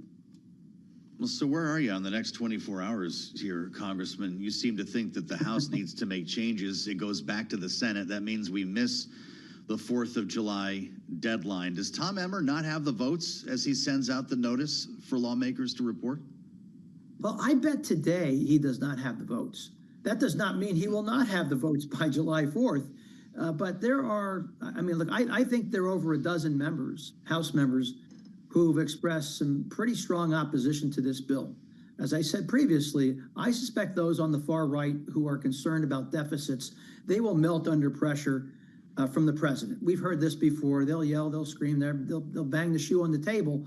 But when the president says, support this, or I'm going to fund the primary opponent against you, they tend to fall in line. The problem will be for these members in these swing districts, these members who are at great risk of losing their seats to the Democrats. You know, look, they can either displease the MAGA base, they can displease their constituents writ large. You know, if Trump is mad at them and funds a primary and Trump's successful, gets a more very conservative person to replace that individual, that seat will probably be gone in November anyway. So that's the calculation here. If I were the president and running my whip operation, I'd try to figure out a way to communicate to those people and listen to them. Because, by the way, if the House flips, Donald Trump is going to have a really rough time in his next 2 years in office. I mean, you're going to see all kinds of oversight and hearings and people being subpoenaed. So Donald Trump better be very careful how he handles those members. Threats and intimidation tactics are not the way to handle them at this moment. Well, and Congressman, if you were sitting in one of those swing states right now, knowing Elon Musk is threatening to fund himself primary challenges to those who vote yes for this bill, which he does not like, would that make you second guess your ultimate vote? Well, maybe some on the hard right will, but at the end of the day, I think Donald Trump has a lot more influence with Republican primary voters than does Elon Musk. Now, Elon Musk obviously has a checkbook. But at the end, Donald Trump is able to rally much of the base to support his chosen candidates. So the Musk threat is real. I suspect Musk could help a Tom Massey, who will likely vote no. And there might be some other Republicans who vote now, who are now on the hard right, who could probably give Elon a call and say, I'm going to need your help, my friend. But right now, I'd say that Trump has more sway than Musk. But if I'm going to vote no and I'm in a very conservative district, I think that Elon Musk might be running to their rescue and might be able to maybe save them. Fascinating. Charlie Dent, great to have you back, sir. Appreciate the insights. He's been there, as Kayleigh mentioned, former Republican congressman from Pennsylvania, member of the House Appropriations Committee, now executive director of the Aspen Institute Congressional Program. We've got some wood to chop here still, Kayleigh, as the bill heads for the House. You wonder, though, if just the hope to be home for the 4th of July is enough to actually get this over the finish line. Well, we know Washington loves the smell of jet fumes. It can be a driving force. Also, on this bill, we should note, it's no longer actually officially called the One Big Beautiful Bill Act. Is that true? The Senate was able, Chuck Schumer specifically, to procedurally strip it out. You just call it by a number. Really? Right now. That's I wonder how that's sitting with President Trump. So no more Build Back Better, no more Big Beautiful Bill. Getting rid of the bees, at least for now. We'll have more ahead here on Balance of Power on Bloomberg TV and radio.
It's 121 on Wall Street. We do check markets all day long here at Bloomberg. The S&P 500 index now trading little change, down 3 points. The Dow holding on to a gain of 400 points, up 0.9%, while NASDAQ is down 119 for the NASDAQ Composite Index, now a drop of 0.6%. The Bloomberg Mag 7 Index hard hit today, down 1.3%. The 10-year 4.24%, with a 2-year right now at 3.77%. Gold is up 1%, $33.37 the ounce, up $34. And West Texas Intermediate crude up 0.8%, $65.62 for a barrel of WTI. A rally that drove stocks to records lost steam. Bond yields rose as an unexpected increase in job openings dimmed the outlook for Fed rate cuts. Starbucks is beefing up its hiring process. Aspiring Starbucks baristas will now have to go through an additional layer of interviews to land a job as part of a new hiring push by CEO Brian Niccol. Shares of Starbucks now trading right now little changed on Starbucks, actually up by 3.5% on Starbucks. And China's Luckin Coffee is opening its first U.S. locations in New York, bringing competition to Starbucks, which is struggling with declining U.S. sales. And right now we got ADRs of the coffee company up by 3.3%. Again, Starbucks up 3.5%. Recapping, S&P 500 index little changed as the Dow surges. S&P now down by less than 0.1%. And balance of power continues now. Back we go to Washington. Once again, your hosts, Joe Matthew and Kaylee Lyons. All right, Charlie Pellet, thank you so much, helping us, as always, bridge the divide between Wall Street and Washington. And perhaps nowhere is that nexus, rather, not a divide, more obvious than when you consider the richest man in the world and his role in American electoral politics, knowing, of course, that Elon Musk, who I'm talking about, had a very public, very escalatory feud with President Trump just last month. It seemed that things had settled down, and perhaps now it's reigniting again, as Elon Musk is very unhappy with the reconciliation package that just passed the Senate on a 51-50 vote earlier today. In fact, Musk on X last night said that any member of Congress who campaigned on reducing government spending and then immediately voted for the biggest debt increase in history should hang their head in shame, going on to say they will lose their primary next year if it is the last thing I do on this earth. Of course, a statement like that does not go unnoticed by President Trump, who is now today threatening not only to have the Department of Government Efficiency, which Elon Musk used to lead, look into Elon Musk and his various businesses that receive government subsidies, but also didn't rule out trying to deport Elon Musk when he was asked about it by a reporter earlier today. We'll have to take a look. We might have to put Doge on Elon. You know what Doge is? Doge is the monster that might have to go back and eat Elon. Wouldn't that be terrible? He gets a lot of subsidies, Peter. But Elon's very upset that the EV mandate is going to be terminated. And you know what? When you look at it, not everybody wants an electric car. The monster that might have to go back to eat Elon. Donald Trump posting on Truth Social ever more about Elon Musk. He writes that Elon may get more subsidy than any human being in history by far. And without subsidies, Elon would probably, he writes, have to close up shop and head back home to South Africa. We assemble our political panel for their take on all of this, of course, against the backdrop of the president's so-called big, beautiful bill passing the Senate just about 90 minutes ago. Bloomberg Politics contributors Jeannie Shanzano, senior democracy fellow with the Center for the Study of the Presidency and Congress, and Republican strategist Rick Davis, partner at Stone Court Capital, back with us here. Jeannie, what's this going to mean in the campaign season for an Elon Musk promising, as you heard Kaylee mention, the last thing he does on this earth? How many members of the House and Senate could he dispatch? Yeah, he's got a lot of money to spend, as we know. And I think it was just yesterday that SpaceX got like $80 billion in a contract from the federal government. So to Donald Trump's point, there's a lot on the line for Elon Musk, but he is committed to spending to defeat anybody who voted for the bill. We'll have to wait and see on that.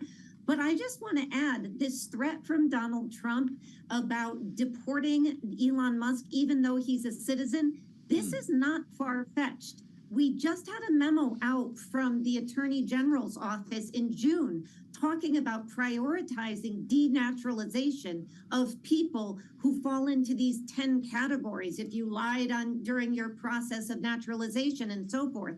This is very dangerous territory. So not just for Elon Musk, but for any naturalized citizen in the United States, when you're talking about an administration that has recently jailed students for signing on to an op-ed. So it's a little bit more valid than we may believe. Hopefully it doesn't come to fruition, but that memo is very striking out of the Attorney General's office. Yeah, it's a great point, Jeannie, and I guess that helps inform at least what an answer could be to one of our questions, which is, could President Trump even do that? But we also have a similar question around this idea of taking the Doge, targeting it at Elon Musk's companies, potentially cutting off government subsidies and contracts that the various companies benefit from. But Rick, when we consider that, okay, yes, you have Tesla and the question around EV subsidies and the like, what about a company like SpaceX, Starlink, which actually has national security implications, SpaceX being the only reliable operator to actually get U.S. astronauts to and from the International Space Station? Even if the government wanted to cut off Elon Musk, can they really afford to? Yeah, I think that's a bigger question than the EV subsidies. That's a commercial issue. Elon Musk has all kinds of issues with the car company now. So setting that aside, he really is a essential element of our national security platform. The rockets that he uses, not just taking astronauts to the space station, but also putting satellites up in orbit. He is the one key transport system to put our satellites in orbit, including some of our nation's most secret technologies. So what are we going to do? We're going to say, oh, you know, we got a fight going on with the White House, and so we're going to decapitate our capacity to launch spy satellites at a time when the world is at its probably highest risk point in ages. No, I don't think so. And don't even start about whether or not we think there's a useful national security component to Starlink, which has been essential to the Ukrainians as they battle the Russians in having, you know, not been denied their ability to communicate. So a lot of this is just bluster. I mean, look, they love each other, they hate each other, they're loving each other, then they hate each other again. I have a funny feeling this is going to be a cycle we go through all the time. It's quite the sideshow here, although I guess Elon Musk might not be alone with the idea of denaturalization, as you discussed, Jeannie. The president was talking a short time ago at the so-called Alligator Alcatraz migrant detention center they're cutting the ribbon on today in Florida, floating the idea of arresting who we just learned today, officially, by the way, to be the Democratic nominee for mayor in New York City, Zoran Mamdani. Quote, we'll have to arrest him, he says, if he proves to be a communist. We don't need a communist in this country, the president added.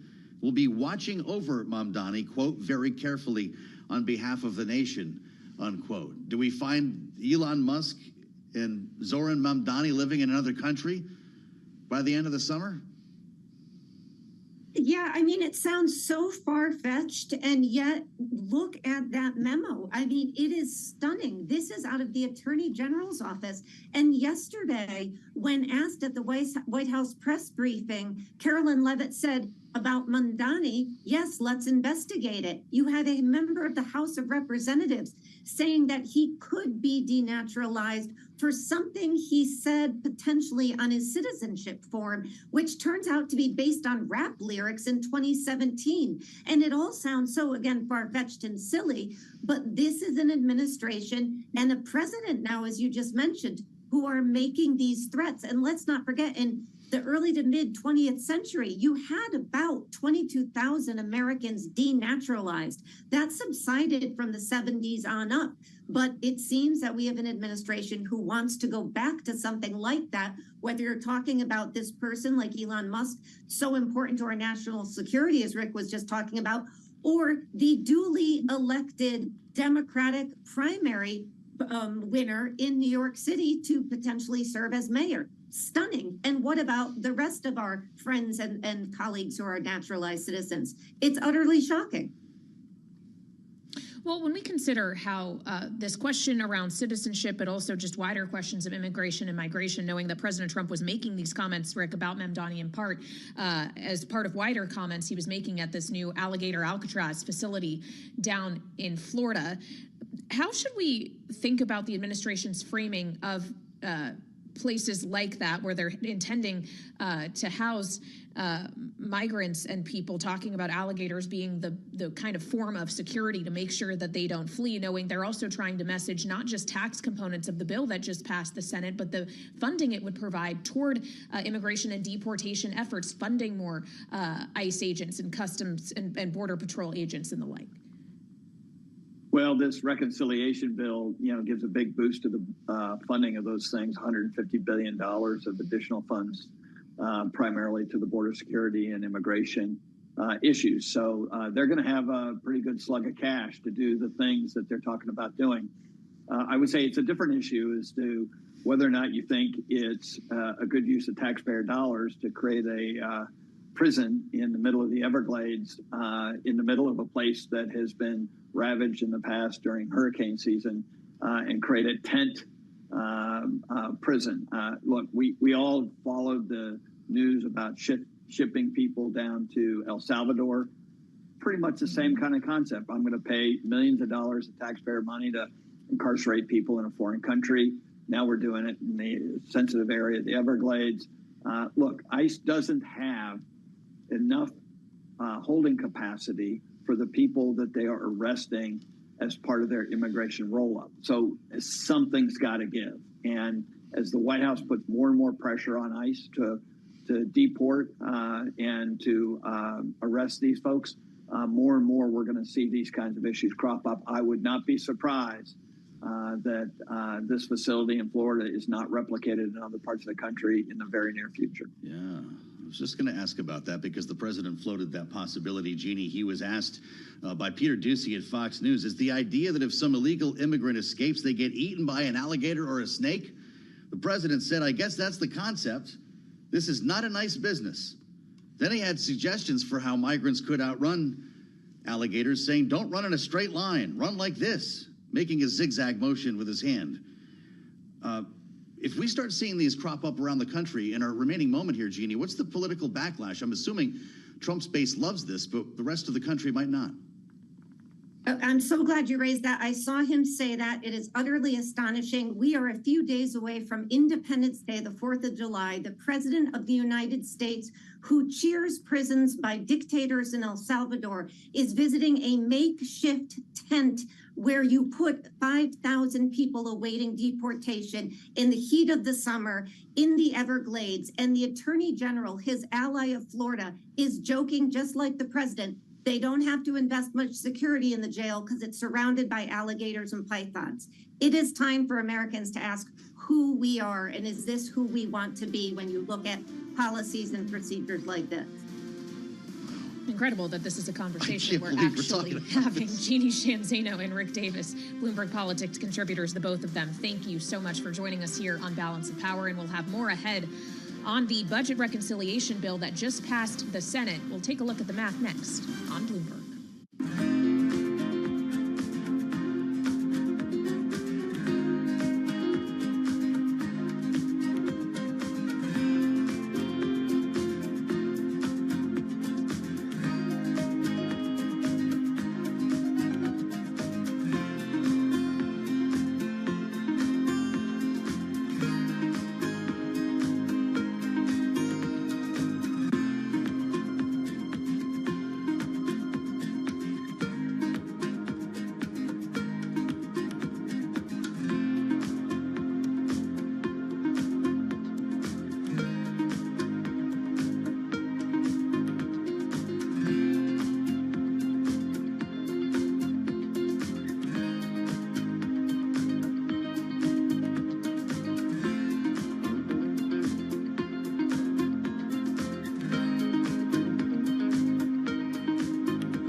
It's 1:40 on Wall Street. We do check markets all day long here at Bloomberg. The Dow higher, the S&P, NASDAQ, they are both in the red. Moments ago, 1:26 p.m. Wall Street time, we did have the S&P 500 index turning positive on the day briefly, but right now back in the red, down a point, little changed at 62.03, retreating from yesterday's record.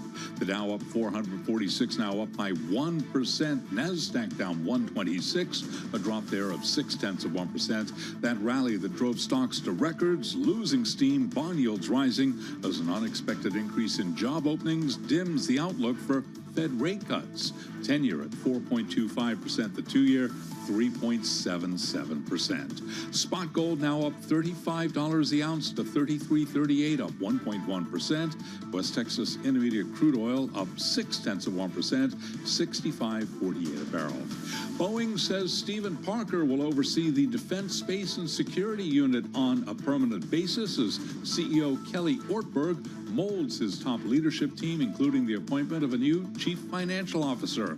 Boeing shares up now by 0.3%.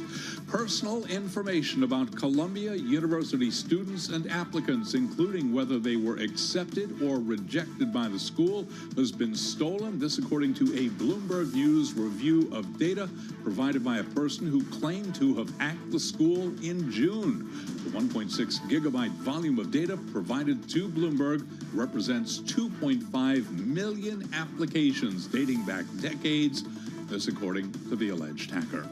Again, recapping, S&P 500 index now lower by 0.5 point, little changed, while the Dow ripping higher, up now by 1%. Balance of power continues right now. Back we go to Washington. Once again, your hosts, Joe Matthew and Kaylee Lyons. All right, Charlie, thank you so much. Live from New York, Charlie Pellet watching Wall Street for us. And investors have had their eyes on what's taking place today on Capitol Hill. Not decisive. The bill still needs to pass the House again, but we can tell you, if you're just joining us, the President Trump's big, beautiful bill that extends the Trump tax cuts and does a lot more has passed the Senate. It was a 50-50 tie broken by Vice President J.D. Vance. And Kaylee, I was struck this morning by the chart of the day in Bloomberg Daybreak on the terminal. The Senate versions of the bill that just passed cost the bottom 20% of taxpayers an average of $560 a year, while giving an average boost of more than $6,000 to those at the top end. That's courtesy economists at the Budget Lab at Yale University, and it crystallizes the message Democrats are going to take on the road from here. Yeah, in fact, they already have. And as we consider that messaging and the math behind it, we turn to someone from the Yale Budget Lab. Ernie Tedeschi is with us. He's director of economics there, also former chief economist at the White House Council of Economic Advisors. Welcome back to Bloomberg TV and Radio, Ernie. As we consider how Republicans are pitching this, J.D. Vance, who cast the tie-breaking vote, the vice president, as Joe just mentioned, says massive tax cuts, describing this on X today as a big win for the American people. How rich do you have to be? How much do you have to earn for this to actually be a win for you, Ernie? Well, you know, this is a $4 trillion bill over 10 years, $5 trillion if they make the tax cuts permanent. And it's a massive transfer from the bottom to the top, because remember, you are extending the 2017 tax cuts, which helped everyone, but were still skewed toward the top. There are add-ons above and beyond the 2017 tax law that primarily help the top as well. And then to the extent that they are trying to pay for this, and again, they're not fully paying for this by any means, but the cuts to Medicaid and SNAP food stamps primarily hurt the poor.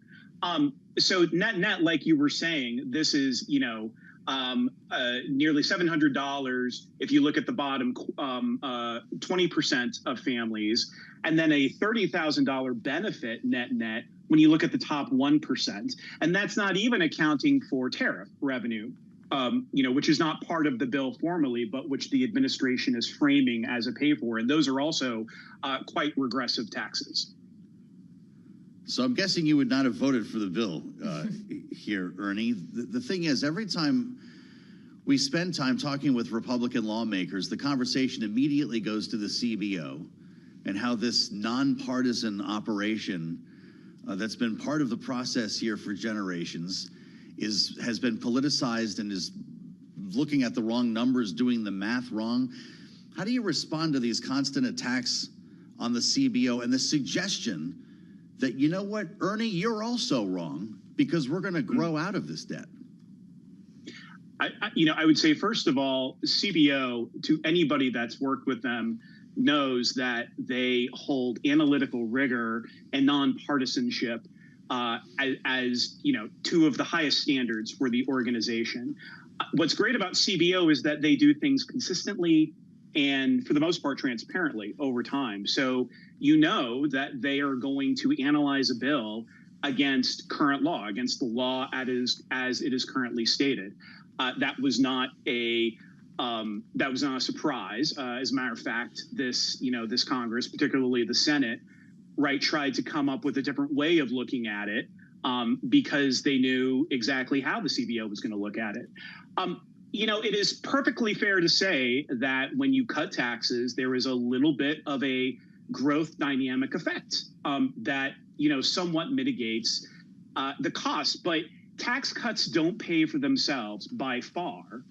Back when the 2017 tax cut was passed, CBO found that the dynamic effects of that tax cut offset about 20% of the cost of that bill. And that was when we had corporate tax cuts as well. Those corporate tax cuts were permanent, so they're not being extended in this version of the bill. It's just the individual tax cuts, which have much less bang for the buck. And so the dynamic effects, the growth effects, should be even lower than they were back in 2017. Well, Ernie, that's an important point as we consider that this is not a package mostly of tax cuts. It's a tax extension of the rates that were set from tax cuts 8 years ago. So when we consider the actual stimulative effect that this is likely to have, does that basically negate it? Or should we be viewing this more from the lens, which is also a Republican argument here, that it's avoiding those tax rates going higher, which could have had a detrimental growth and consumption impact? I mean, the thing to remember is that this bill goes above and beyond those mere extension of those 2017 tax cuts. Mm-hmm. So even if you had thought that those 2017 tax cuts, the individual ones that were expiring, ought to be extended, this bill as written is still about $100 billion more expensive than just doing that. And if the expiring provisions in this bill were made permanent, and if there's one lesson we've learned over the last couple of decades, it's that expiring tax cuts have a funny way of becoming permanent, then this is a $1 trillion bill, above and beyond just extending the TCJA. There will be a little bit of fiscal impulse, I think, in 2026. And I think that especially if you are the Fed, or if you are a macroeconomist thinking about your forecast, that's an important factor that will be somewhat offset by the effects of tariffs taking effect, right, which is going to have a detrimental effect on the economy. And so net, you have to think about all of these things in tandem. Right. So if you don't like this bill, Ernie, and you're worried about debt and deficits, was extending the current policy baseline the original sin? I mean, look, I think that everybody, including markets, assumed that the 2017 tax cuts were going to be extended. And in the short run, that was probably not the wrong decision to make. I do have sympathy for the argument that if we had let them expire, that would have been a massive tax increase next year, and that would have created macroeconomic slowdown. The thing is method that they voted to use says it costs nothing because we're extending it. Exactly. And I'm still trying to get my head around how that works. Exactly. The baseline tricks are funny. I like to ignore baselines and just say, look, what does the debt trajectory look like over the next 10 years with or without this bill? And with this bill, debt is growing faster than the economy still. It was already forecast to grow faster than the economy, even if the tax cuts had expired and we had, raised more revenue as a result. Now it's even worse as a result of this. And so, look, we can have arguments about whether it was correct at this point in the business cycle to let the 2017 tax cuts expire completely. But the fact remains that our debt trajectory is unsustainable, and there needed to be a better way, right, of making making a better tax code and for paying for that in a way that would actually reduce the debt trajectory. Well, so when we consider that debt trajectory and the debt level, and then consider the level of interest rates as we factor in the payments we have to make on said debt, that's where you get to the argument that President Trump is now making, that this would all work out for the better if the Federal Reserve were just to lower interest rates and help bring down the cost of that debt burden. If we were to see a 25 basis point cut by the Fed this month or in the fall, if we see multiple, Ernie, how quickly would that actually make a difference as we consider the U.S.'s financial situation?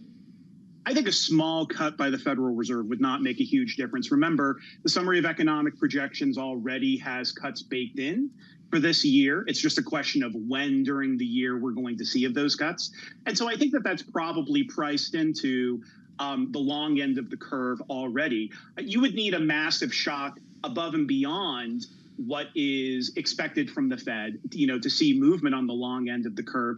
And even then, if investors perceive that the Fed is politically captured, or that the Fed is taking fiscal policy into it, going beyond their dual mandate and taking fiscal policy into account, right? Then further cuts by the Federal Reserve may be less effective than they've been in the past, because investors, may incorporate lower policy rates into their long-term yield forecast, but then they may inch up their inflation expectations and their term premium as a result.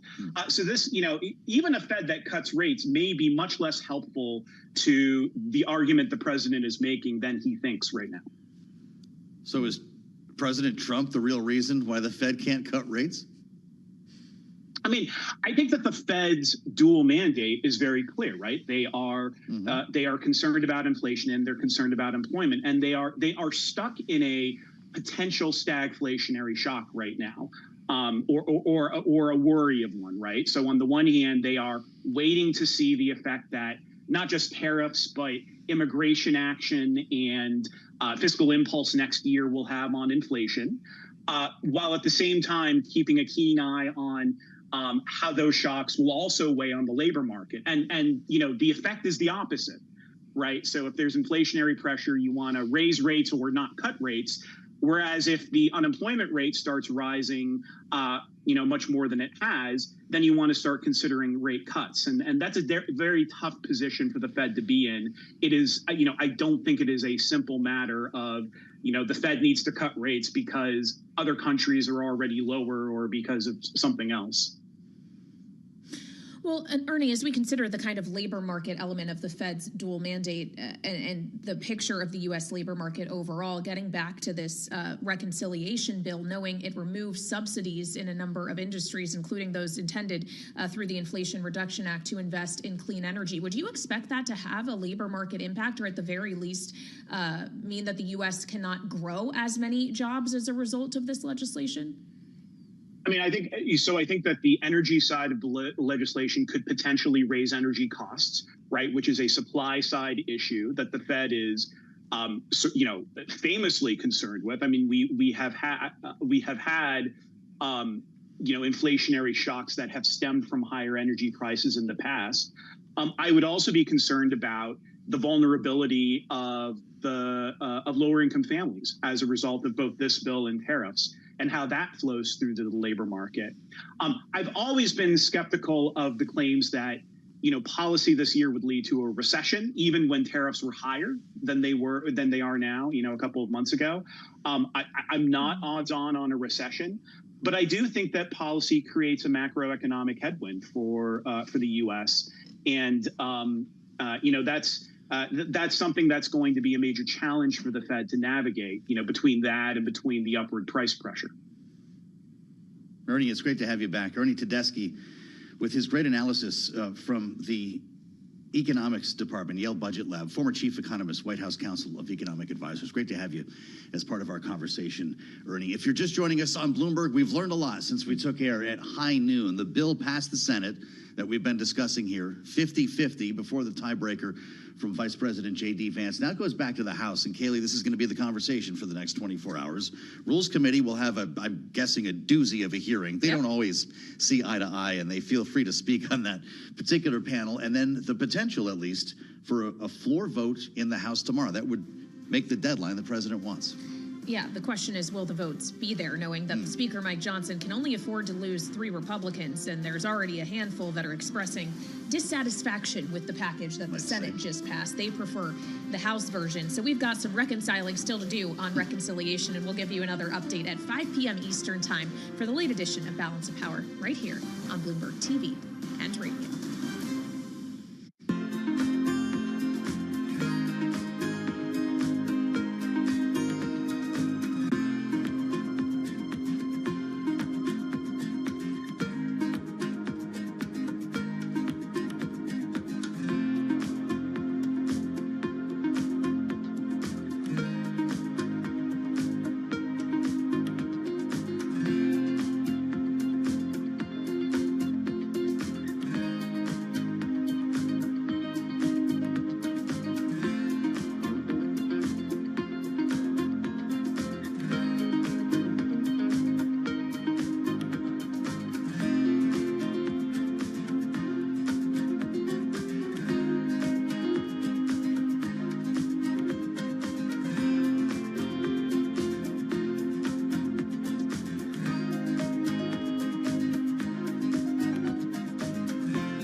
This is Bloomberg Business Week Daily, reporting from the magazine that helps global leaders stay ahead, with insight on the people, companies, and trends shaping today's complex economy, plus global business, finance, and tech news as it happens. Bloomberg Business Week Daily with Carol Masser and Tim Stenivek, live on Bloomberg Radio, television, YouTube, and Bloomberg Originals. And a very good afternoon, everybody. Yes, indeed, we are across Bloomberg platforms. I'm Carol Masser, along with Matt Miller, in for Tim Stenivek on this lovely Tuesday, first trading day of July, Matt. Did you notice that? It is. I definitely noticed because we had so much window dressing over the past couple of sessions, and we're definitely lacking that today. So we're looking at gains. Yeah. You know, 0.05% on the S&P, but not the new records that we saw the last couple of days. But better than it looked a couple of hours ago when it seemed like stocks were running out of steam. All right, we're going to get into that. We did see bond yields pop earlier, too, on an unexpected U.S. economic data point, so we'll dig into that. And then we got to talk about President Trump's massive spending and tax bill passing in the Senate. Yeah, this is all largely our focus in the next 60 minutes. We're going to take a look at the state of the U.S. economy, how Washington could juice it or derail it. Yeah, I mean, well, right now it depends on whom you believe, right? Because the White House says this legislation reduces the deficit over the next decade by a couple of $1 trillion, while the CBO says it increases the deficit over the next decade by more than $2 trillion. So sounds like it sets up for a great debate, and time will tell. So we're going to dig into that. We're also going to ask about, will the White House derail Elon, or will his millions derail Republicans? We're going to dig into that. And will corporations have to step up, maybe to take care of workers, as the federal government seems to be stepping back? So we're going to get into all of that. We're going to talk taxes. I'm very much looking forward to that. Are you? Yes, I am. He's ready to fight. All right. First of all, let's get a check on the trading day. Let's check in with Charlie Pellet. Hey, Charlie. Hi, thank you very much. Here's what's going on. The Dow, the S&P higher, green on the screen, as much as Matt Miller's tie right now with the S&P up 3, gain there of just under 0.1%, 62.08 where we stand on the S&P. Negative for much of the day, but up now by 3 points. We've got the Dow up 459, higher by 1%. NASDAQ, though, remains stuck in the red, down 107, drop there of 0.5%. And our Mag 7 index lower by 1.2%. Your 10-year, 4.25%, with the 2-year, 3.78%. Gold up $36 the ounce, up 1.1%. And West Texas Intermediate crude up 0.6%, 65.51 for a barrel of WTI. We're keeping an eye on Tesla shares, tumbling now by 5.6%. President Trump is threatening to withdraw government subsidies from Elon Musk's companies and examine the billionaire's immigration status after the Tesla CEO ratcheted up his criticism of the president's tax and spending bill. So again, recapping, stocks higher, barely. S&P up less than 0.1%, little changed on the day, but reversing earlier losses, up now by 3 points. Again, we've got the Dow higher by 1%. For on-demand news 24 hours a day, subscribe to Bloomberg News Now wherever you get your podcasts. I'm Charlie Pellet, and that is a Bloomberg Business Flash. All right, Charlie, thank you so much. Carol Master along with Matt Miller in for Tim on this Tuesday. And we got to talk about the legislative agenda that is President Trump, really the entirety. The big, beautiful bill. It's one big, beautiful bill. So-called big and beautiful, because it depends on how you see it. But this is the actual name of the legislation. We're not saying we feel this bill is big and we feel it's beautiful. It's called the big, beautiful bill, just the way Joe Biden's legislation was called the Inflation Reduction Act, even if it didn't actually reduce inflation. I hate to say you're right, but you're right. All right. But it does feel like marketing and branding play into politics. Sure. Could it? Could it possibly be? All right. Hey, listen, President Trump's $3.3 trillion tax and spending cut bill passed the Senate at 12:02 p.m. Wall Street time. We were watching very closely after a furious push by Republican leaders to persuade holdouts to back the legislation and hand 27 hours of negotiations in the Votorama. It was a lot, probably a lot of coffee, huh? Yeah. I'm guessing. Hey, senators voted 51-50 to pass the bill. Vice President J.D. Vance cast 51-50. cast the tie-breaking vote. It's a Van Halen reference. On this vote, the yeas are 50, the nays are 50. The Senate being evenly divided, the Vice President votes in the affirmative. The bill as amended is passed. All right, yes, indeed. That is Vice President J.D. Vance earlier on the Senate floor as it did pass the Senate. The package, which now goes on to the House, combines $4.5 trillion in tax cuts with $1.2 trillion in spending cuts. It is massive. Let's get more on this, and in particular, those $4.5 trillion in tax cuts. Bloomberg Intelligence government analyst for tax policy, Andrew Silverman, is here with Matt and me in our studio. $4.5 trillion, it sounds like a lot. Matt's talked a lot about over the last, I feel, couple of weeks, couple of months, the SALT taxes. There's also business tax breaks. There's individuals. There's the 2017 Trump tax cuts. Andrew, walk us through who are the winners when it comes to the changes in taxes. Who are the losers? Well, I think probably the biggest winner is manufacturers. Just as with the Tax Cuts and Jobs Act, manufacturers won the biggest benefit because they get the capital expensing benefit, right? They get all of the people that are buying machines and other things that they can expense. That money goes to manufacturers, and manufacturers themselves can obviously use the expensing provision as well. The other biggest winner is probably the real estate industry. They just get an absolute slew of tax perks in this bill. Wait, who's a real estate guy? Oh, okay, I'll leave it. Go ahead. Did you think of someone specific? No. Okay. It could be anybody. But it could be anybody. But that's okay. Anyway, some would say that was, interesting. But anyway, move on. Who else? That's right. But to be honest, I think this is good for all U.S. businesses. Maybe not so good for foreign businesses. Even small businesses? Yeah, small businesses get benefits in here too. In fact, there are specific perks just for small businesses in here, like the interest expense provision has a special section just for small businesses. On the other hand, you highlighted in your research and higher anti-abuse taxes, BEAT. Right? What is that? Something erosion? The base erosion anti-abuse tax. Exactly. And I had never heard of it until I read your research. And you pointed out it could cost like $1 trillion. And I dug a little deeper and found this could hurt some big companies like Pfizer, Meta, JP Morgan, if they, make a lot of money in foreign districts and then try and bring those profits back. Yeah, well, so the BEAT and the GILTI, the base erosion anti-abuse tax. GILTI is a great acronym, by the way. What is that again? Global Intangible Low Taxed Income. Yes. Tax. Yes. Talk about branding, but go ahead. The rates of those two taxes go up. Those were two taxes from the Tax Cuts and Jobs Act. They do go up. Not as much as they would have gone up had the Tax Cuts and Jobs Act expired, but yeah, absolutely, multinationals will feel that.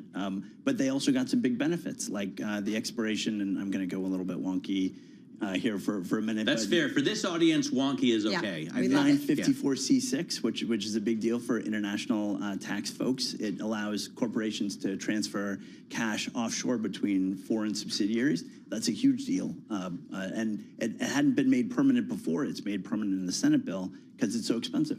How can anything be permanent? Can a new administration come in and change things? I don't get that. Good question. So we say it's permanent, but it's not actually. Nothing is really permanent, right? I mean, even the corporate tax rate, which doesn't expire, it's 21% permanently, but at some point, obviously, the Democrats can come back, capture the House and the Senate and the presidency, and the tax rate will go up. Is it permanent until somebody takes legislative action to reverse it? Is that what it means by permanent? Well, so it's permanent compared with provisions that sunset. Okay, provisions that are only in place for a few years and then go away. For example, the bonus deduction for seniors. Seniors over 65 will get a $6,000 bonus deduction each. And if you're married, you get both, so $12,000.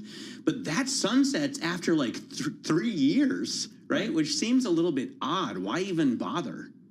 Well, wait, what happens in 3.5 years? No, in 3 years. Those bonus deduction is only for 25. Matt.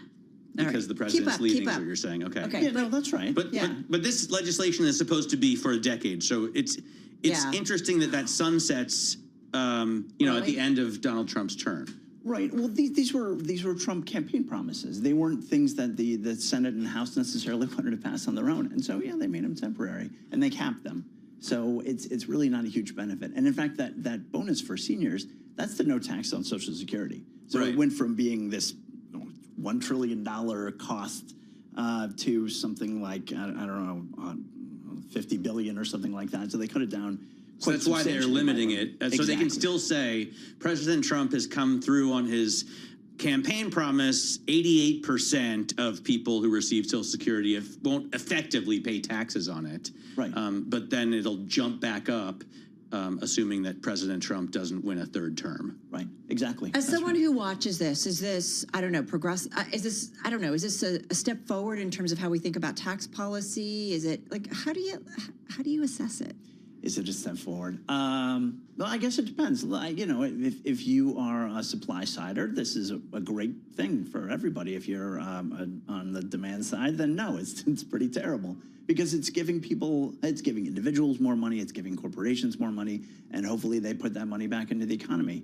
But is it like, I think the ideal for tax folks is the 1986 Tax Act, right? Right. This is not that. Right. And you do wonder, okay, maybe it puts more money in the pocket of individuals, but then do they have to pay it on? It doesn't put more money into my pocket. I know. Or right? higher costs caused by tariffs, which is where I want to go next. Andrew, thank you. Really Sure, appreciate my pleasure. it. Thank you. Laying it out for us. Bloomberg Intelligence government analyst for tax policy. Probably hurts Andrew just as much as it hurts me, right? Because the SALT deduction cap was supposed to sunset. I know you wanted it much higher. Well, not only for my own pocket, but also it kind of moves the power back to federal and away from the states, which is, I think, just a bummer for the founders and the framers.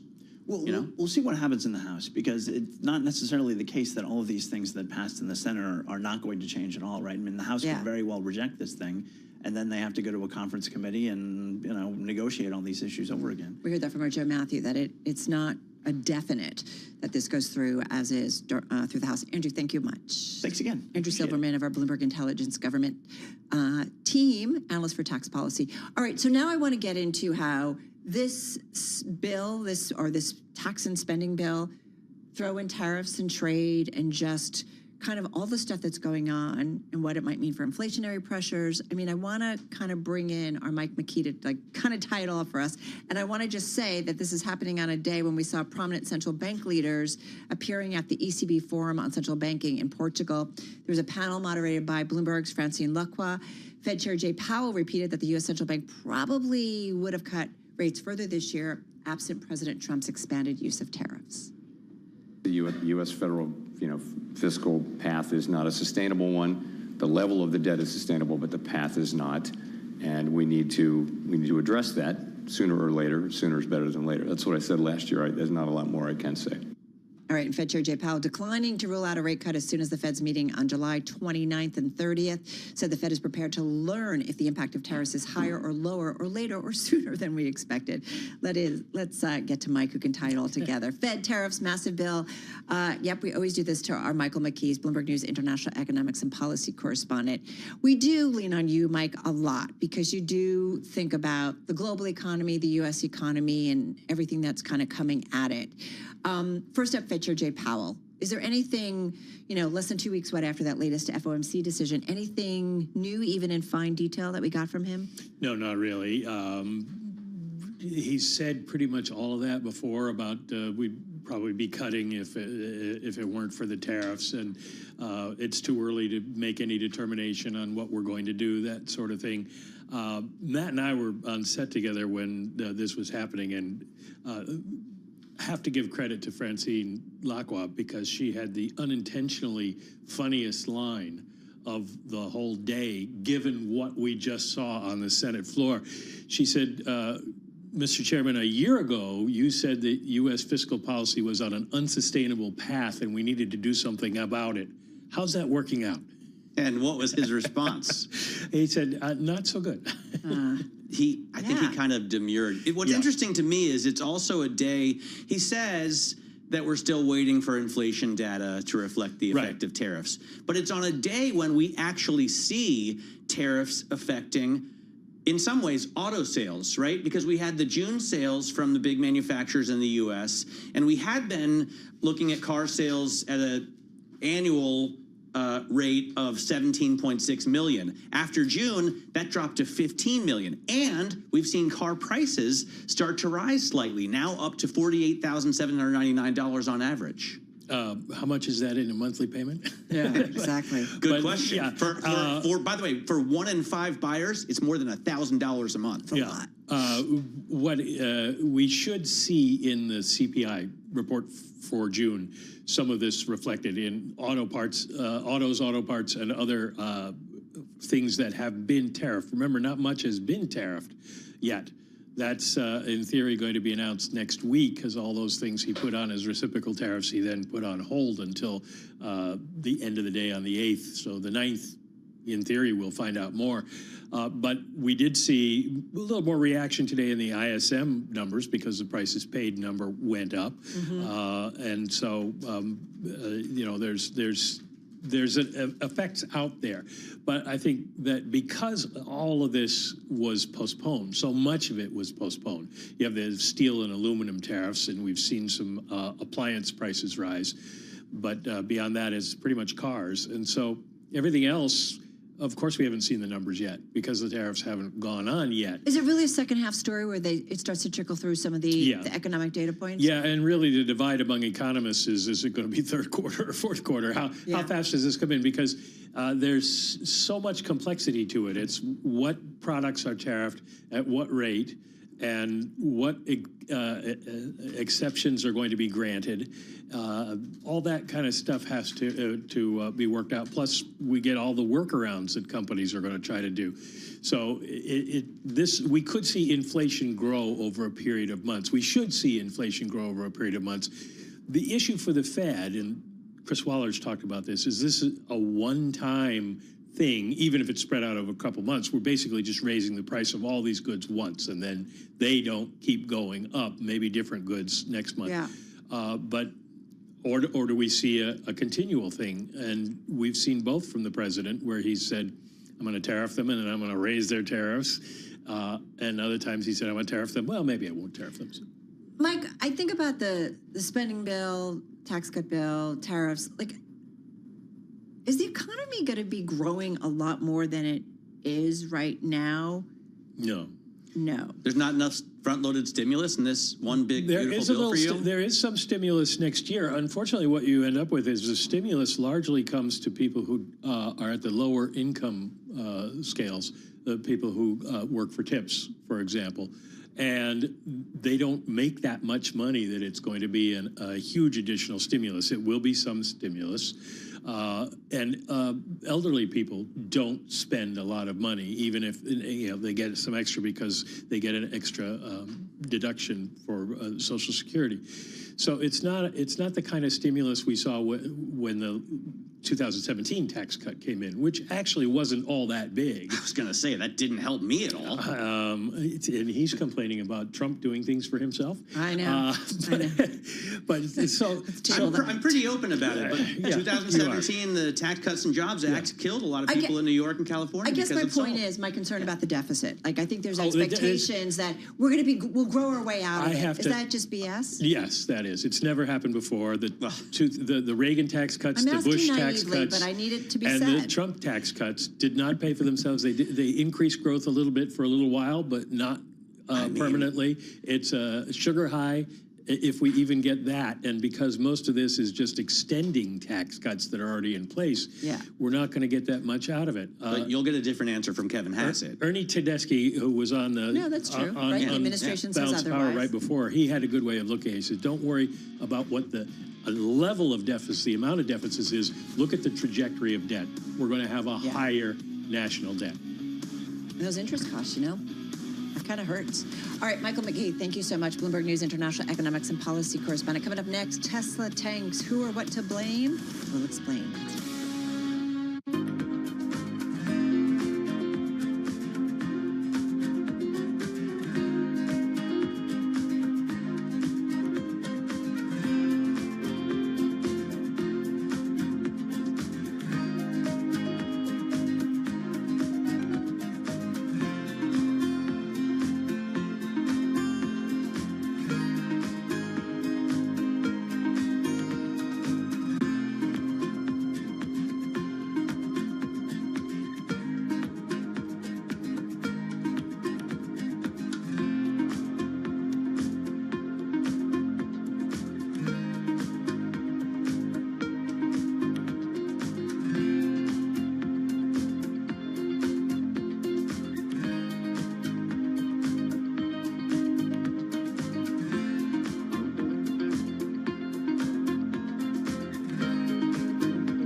It's 2:21 on Wall Street. We do check markets all day long here at Bloomberg. We have got the S&P 500 index fluctuating right now in the red. Little change, the key takeaway at this hour.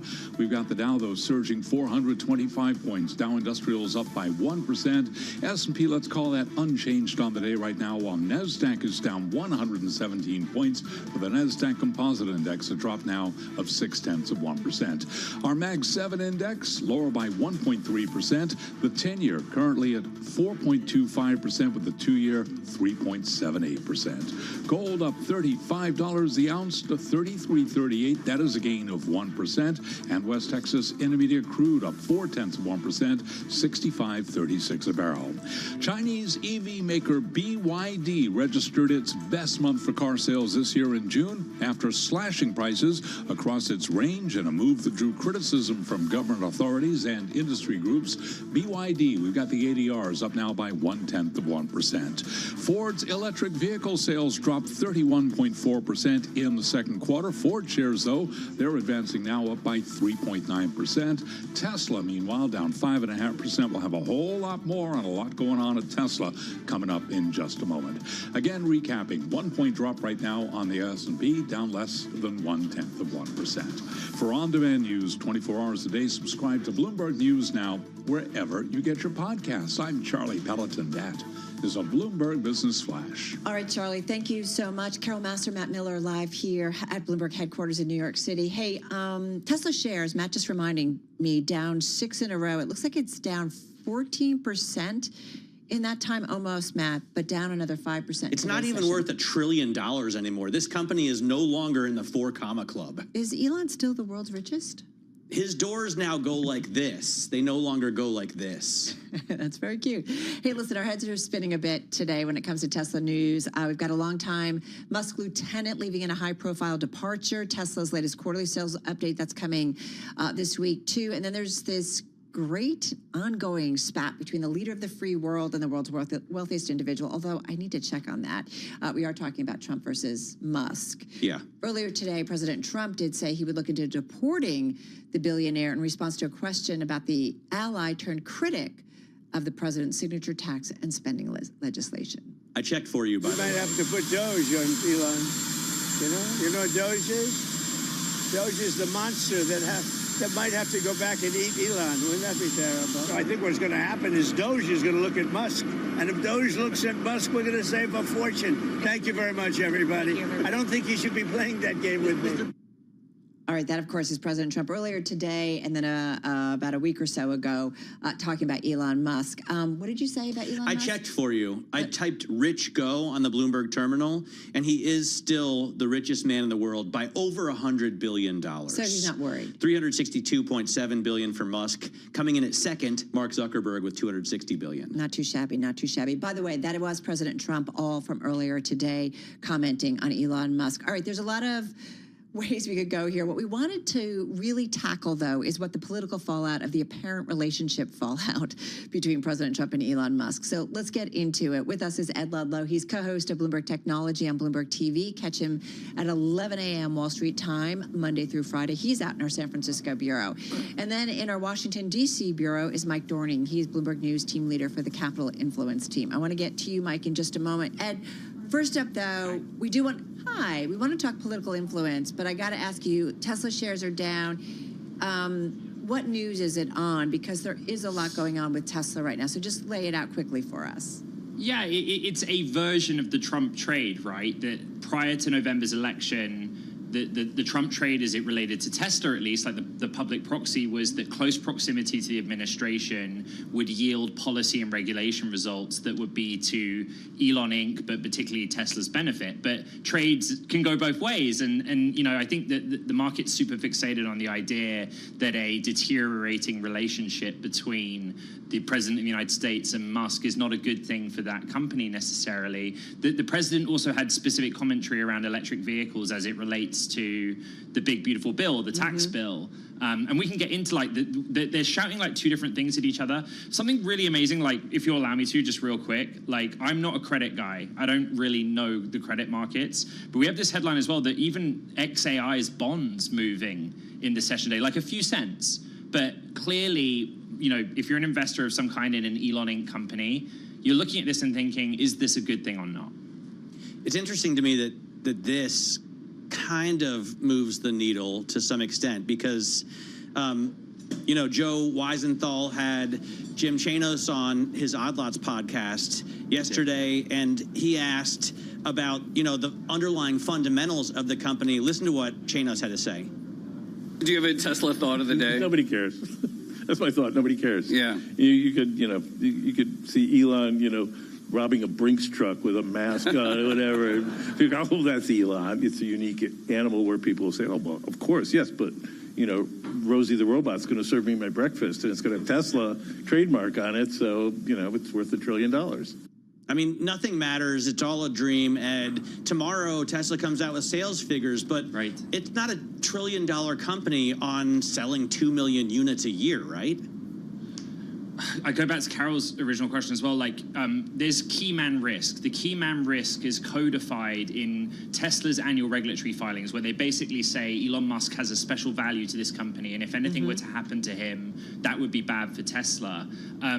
What we reported, Carol, to your question this morning is that after the aftermath of recent departures from Tesla, Elon Musk now oversees sales in both the United States and Europe, and that's really important because, as the data is expected to show, sales are under pressure right now. And we can get into the political background of why in Europe in particular that's because of Musk's relationship with Trump. Well, I want to get into the political fallout of this apparent relationship fallout between President Trump and Elon Musk. Mike, come on in on this, because Matt brought up a good point too, how significant could this be for the GOP if indeed Elon backs off of his financial support? We saw it big time in this last presidential election. So it could be significant, particularly if he were to go and back other candidates with a lot of money. Remember, Elon Musk was the largest donor ever in U.S. history in the last election. But you can see today with this Trump tax bill in Congress, it passed with no problem. Even though Musk was intensely criticizing it, they were still able to get reluctant Republicans who had reservations about the bill to side with President Trump. So that just shows that for actual Republican lawmakers who are up for re-election, they'd much rather be with Trump than with Elon. I was reading Eric Wasson's story today about the holdouts. Okay, Joni Ernst eventually went for the bill, but she was concerned about a reduction in solar and wind credits that would hurt Iowa, and I thought, she doesn't necessarily have to kowtow to Donald Trump just to get his support. There's someone else in town who could bankroll her re-election campaign. I'm not sure if she actually needs one, but you understand my point, right, Mike? Elon Musk being anti-Trump does give Republicans who no longer want to be sycophantic yes men for the rest of their careers an alternative option. An alternative option, but one that's maybe not so attractive if you've got to win a primary. Because the Republican Party, particularly the people who are active enough to vote in primaries, are increasingly just a Trump party. It's less moored to traditional Republican philosophy and more the Trump worldview. And so Trump has a lot of influence, especially with primary voters. Now, whether that'll be the case in 3 years, we don't know. But right now, it sure feels like that to the actual elected officials who may have to run for re-election soon. Ed, what have you heard about how much Elon liked being in the Oval Office and having such close proximity to Donald Trump? Yeah, I mean, what we consistently kept hearing, right, and Musk said as much himself on the Tesla earnings call prior to the start of Doge, that the whole point was to kind of get some kind of benefit, right? Robo-taxi is probably the easiest example where Musk was trying to, and we reported, was literally himself lobbying on the passage of legislation that would give a federal framework for robo-taxis. And he kind of went into the White House for that and has come out without it so far. What I find so astonishing about all of this is you have to give credit where credit's due. And actually, Elon Musk has been very consistent about all of this. He's very worried about the national debt pile. In the lead up to November, that was kind of what he was on the road campaigning with Trump about to a certain extent. But the president's commentary and post is like, Elon's upset about EV subsidies. Well, again, to his credit, Elon Musk has been relatively consistent, saying, actually, if you did away with particularly consumer-facing credits or incentives, we'd be fine with that because we feel Tesla is better placed than other automakers in America if that environment didn't exist anymore. It's not clear, like, they're not speaking the same language here necessarily, but what the specific point of grievance is with one another. Mike, I'm also curious how much President Trump likes having the world's richest man and his millions and billions nearby. And also when it comes to the GOP, when it comes to influence, what areas or sectors of our economy, what in the GOP world really has the most influence? Well, first off, President Trump loves having rich people around him, adoring him, because he sees that as a marker of success, of how smart someone is. Really, he keeps score by how much money someone makes. And for the richest man in the world to be kind of like a dog coming around and being very happy to be around Trump all the time is tremendously flattering to him. Now, there are lots of wealthy people who do back the Republican Party, and a lot of them are going to be even happier now that they have this tax bill today that is well on its way toward getting passed. There's a lot of sectors of the economy, particularly wealthy investors, who are going to benefit from this. One industry that you can see has a huge influence with the Republican Party is the oil and gas industry. And you can see that in the tax legislation, which essentially has really rolled back clean energy subsidies while doing things like making coal a clean energy benefit. So that's one place where you can see a strong influence in the Republican Party. Mike, President Trump talked about turning Doge, which he termed a monster, against Elon Musk. It didn't seem very useful when it was used against the federal government. How much did Doge actually save? And Mike, forgive us, we just have about 30 seconds. Okay, well, it didn't save a lot of money, but it sure crippled some regulatory agencies that Elon Musk and others might not like. For instance, the Consumer Financial Protection Board, which could have regulated some of these tech finance companies. And also it did pull back government from some areas like foreign aid. So it wasn't a huge savings in terms of money, right, but it did pull back the government in some areas. Ed Ludlow, 10 seconds. When do we get those sales numbers from Tesla? Be quick. Well, I expect pre-market tomorrow, and it'll be poor relative to the same period last year. Stock's down 25% year to date. All right, Ed Ludlow, Bloomberg Technology, Mike Dorning, Bloomberg News team leader for Capital Influence. You are listening and watching Bloomberg Business Week Daily.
It's 2:40 on Wall Street. We do check markets all day long here at Bloomberg. We have got the S&P 500 index fluctuating between gains and losses. The Dow holding on to an advance of 444 points, now up by 1%. S&P, let's just call that flat on the day right now, while NASDAQ is down 124 points for the NASDAQ Composite Index, a drop there of just about 0.6%. A rally that drove stocks to records, wavering. Bond yields are rising as an unexpected increase in job openings this morning dims the outlook for Fed rate cuts. The 10-year, 4.25%, the 2-year, 3.78%. Gold is up $34 the ounce to $33.37. That's an advance of 1%. West Texas Intermediate crude, $65.40 a barrel, up 0.5%. And Bitcoin, just below $106,000. Bitcoin trading down by 1.6%.